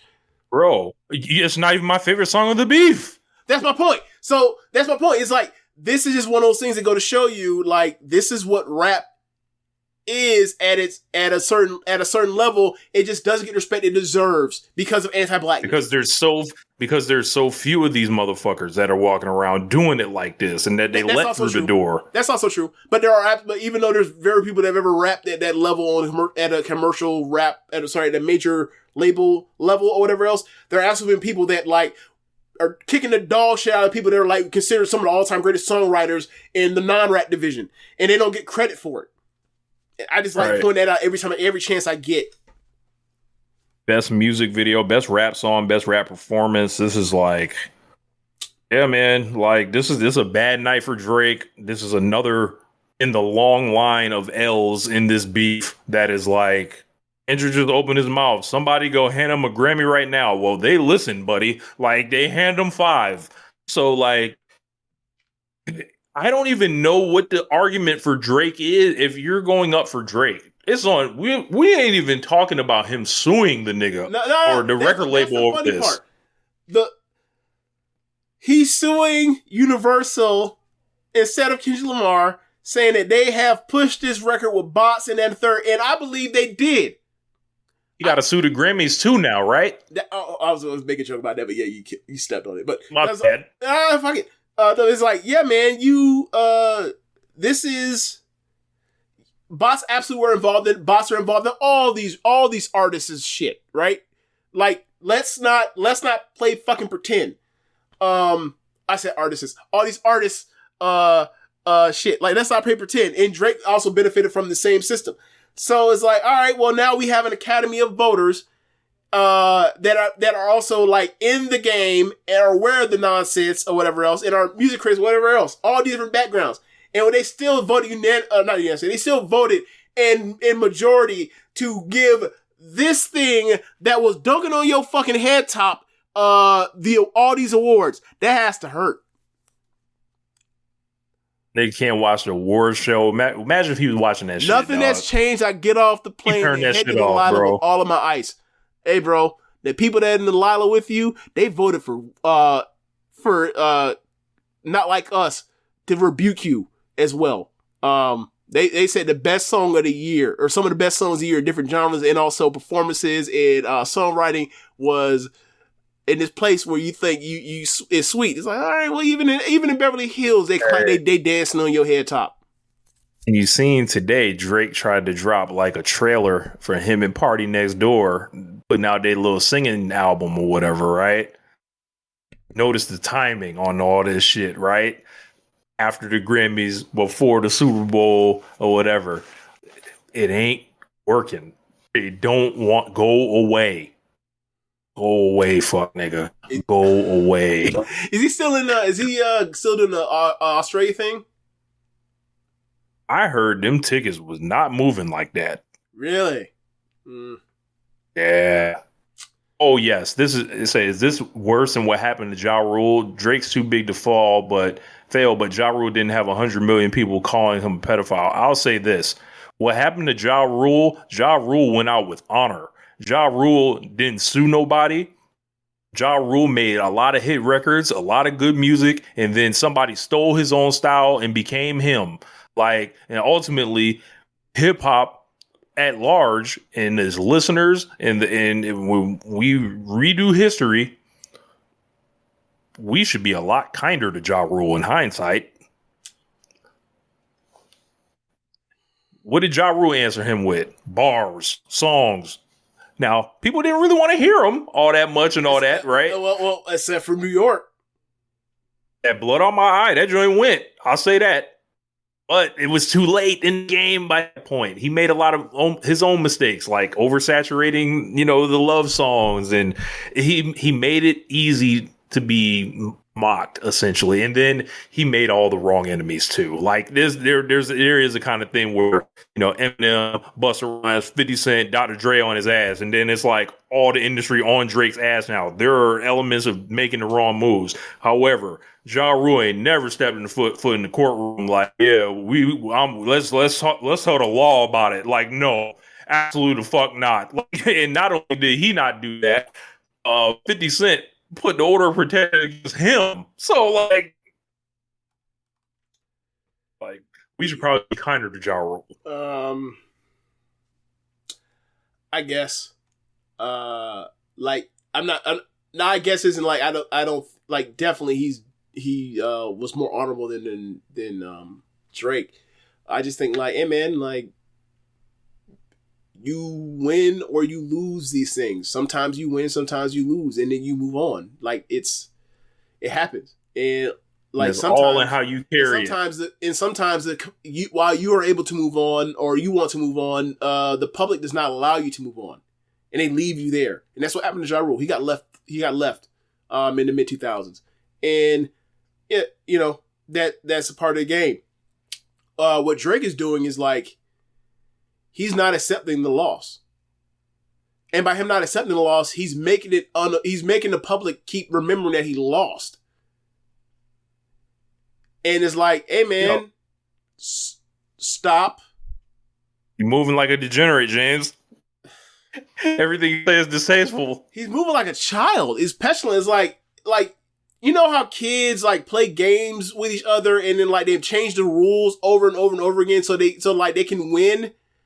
So because they didn't lose, they can't handle just being like, triple magic, something. Yeah, that shit, right? It's like, this is what Drake is doing. It's very childish. It's like, look, man, you got out strategize, you got out rap. It happens or whatever else.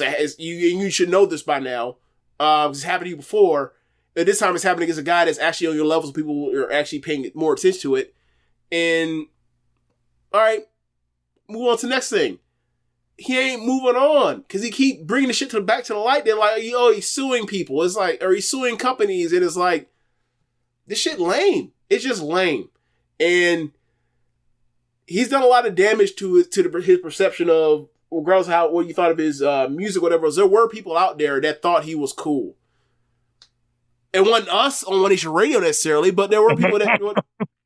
But there were people, because like his music is like, the stuff he says is like, I can't get down with that. I can't get down with that. Like, nah, man, do some push-ups, right? I ain't do the Drake do some push-up shit, but like, nah, man, that's a little too, that's a little bit too vulnerable for me. Like, I would be embarrassed if my friend got on the records and said some of the things you've said. So yeah, just he doesn't know how to just deal with like taking the L. And I've seen people talk about that stuff and going back to Degrassi with it, with like, yeah, get me, I'm a sue to get out of the wheelchair because it's going to hurt my rap career or whatever else. And then, it's just, nah, man, sometimes you don't get your way, and sometimes the chips don't land the way you want them to, and you got to learn how to dust yourself off and move on to the next thing. And like, he ain't done that, and like, he ain't even letting the public decide whether or not he's going to hold the L or not. He's making sure they remember the L, so he has to hold it. He ain't tweeting through nothing. Or he's trying to, but then he goes out here and sues. And in different spaces. It's like he's trying to fight the battle in multiple arenas, but like he's losing in all of them. It's like, all right, it's the most, like, he thinks it's a battle about numbers and all this other shit, so he's gonna sue or whatever to show that there was impropriety and all this stuff. But it's like, that ain't gonna, like they say, money can't lame you. A lawsuit can't make us unhear these raps. It can't make us unhear what that man did to you. He bent you over the knee. Like, I'm still tripping on the part where like, he had one song. He quickly got that shit batted down that he thought was going to be the one to send it away. And then he had the best song of the year, apparently, sent on the next day. And then he had one day to respond, and his response was basically like, he fed you the information. Well, I don't even get to that, but that's bad. But like the part where it's like, I'm out of it. You're a piece of shit and all that kind of stuff. And then like, all right, well, you done, right? Oh no, you're suing now. I thought you said you were done. No? Which one is it, man? After I listened to the hard part since the day it came out. After this, goes off air, I think I'm gonna listen to the hard part just to see how ridiculous this shit is again. It's bad, bro. The child, you were molested thing is like, that is one of the biggest misses ever. Yo, all right, man, I need to hear this. Okay. All right. Special thanks to Tunnel Talk for joining. Yes. I don't know how. I don't know how the Luka thing turned into this, but yeah. Thanks for listening, y'all. Be sure to go to the Chop Tees and pick up the One Nation Radio Dream Team era shirts and merchandise, along with also the other stuff we got. And if you are watching from the stream, go to the Royal Circle link on the podcast and donate there. And be sure to listen to other shows on the network. Besides One Nation Radio, you have Tunnel Talk, Keepin It Strong Style, MCW Adventure, All Things Elite, Wrestling Out with Chris Things, and the Trish and Sarah Wrestling Podcast. One day we got to get Trish and Sarah on here. One day. Yes. One day. Yes. But or is it the Sarah and Trish? What did I just say? Or is it Sarah and Trish? You fucked me up because I actually said it right, and then you reversed the names and made me think, because I always fuck up the read, and now you made me think I fucked it up. Why would you do that to me, man?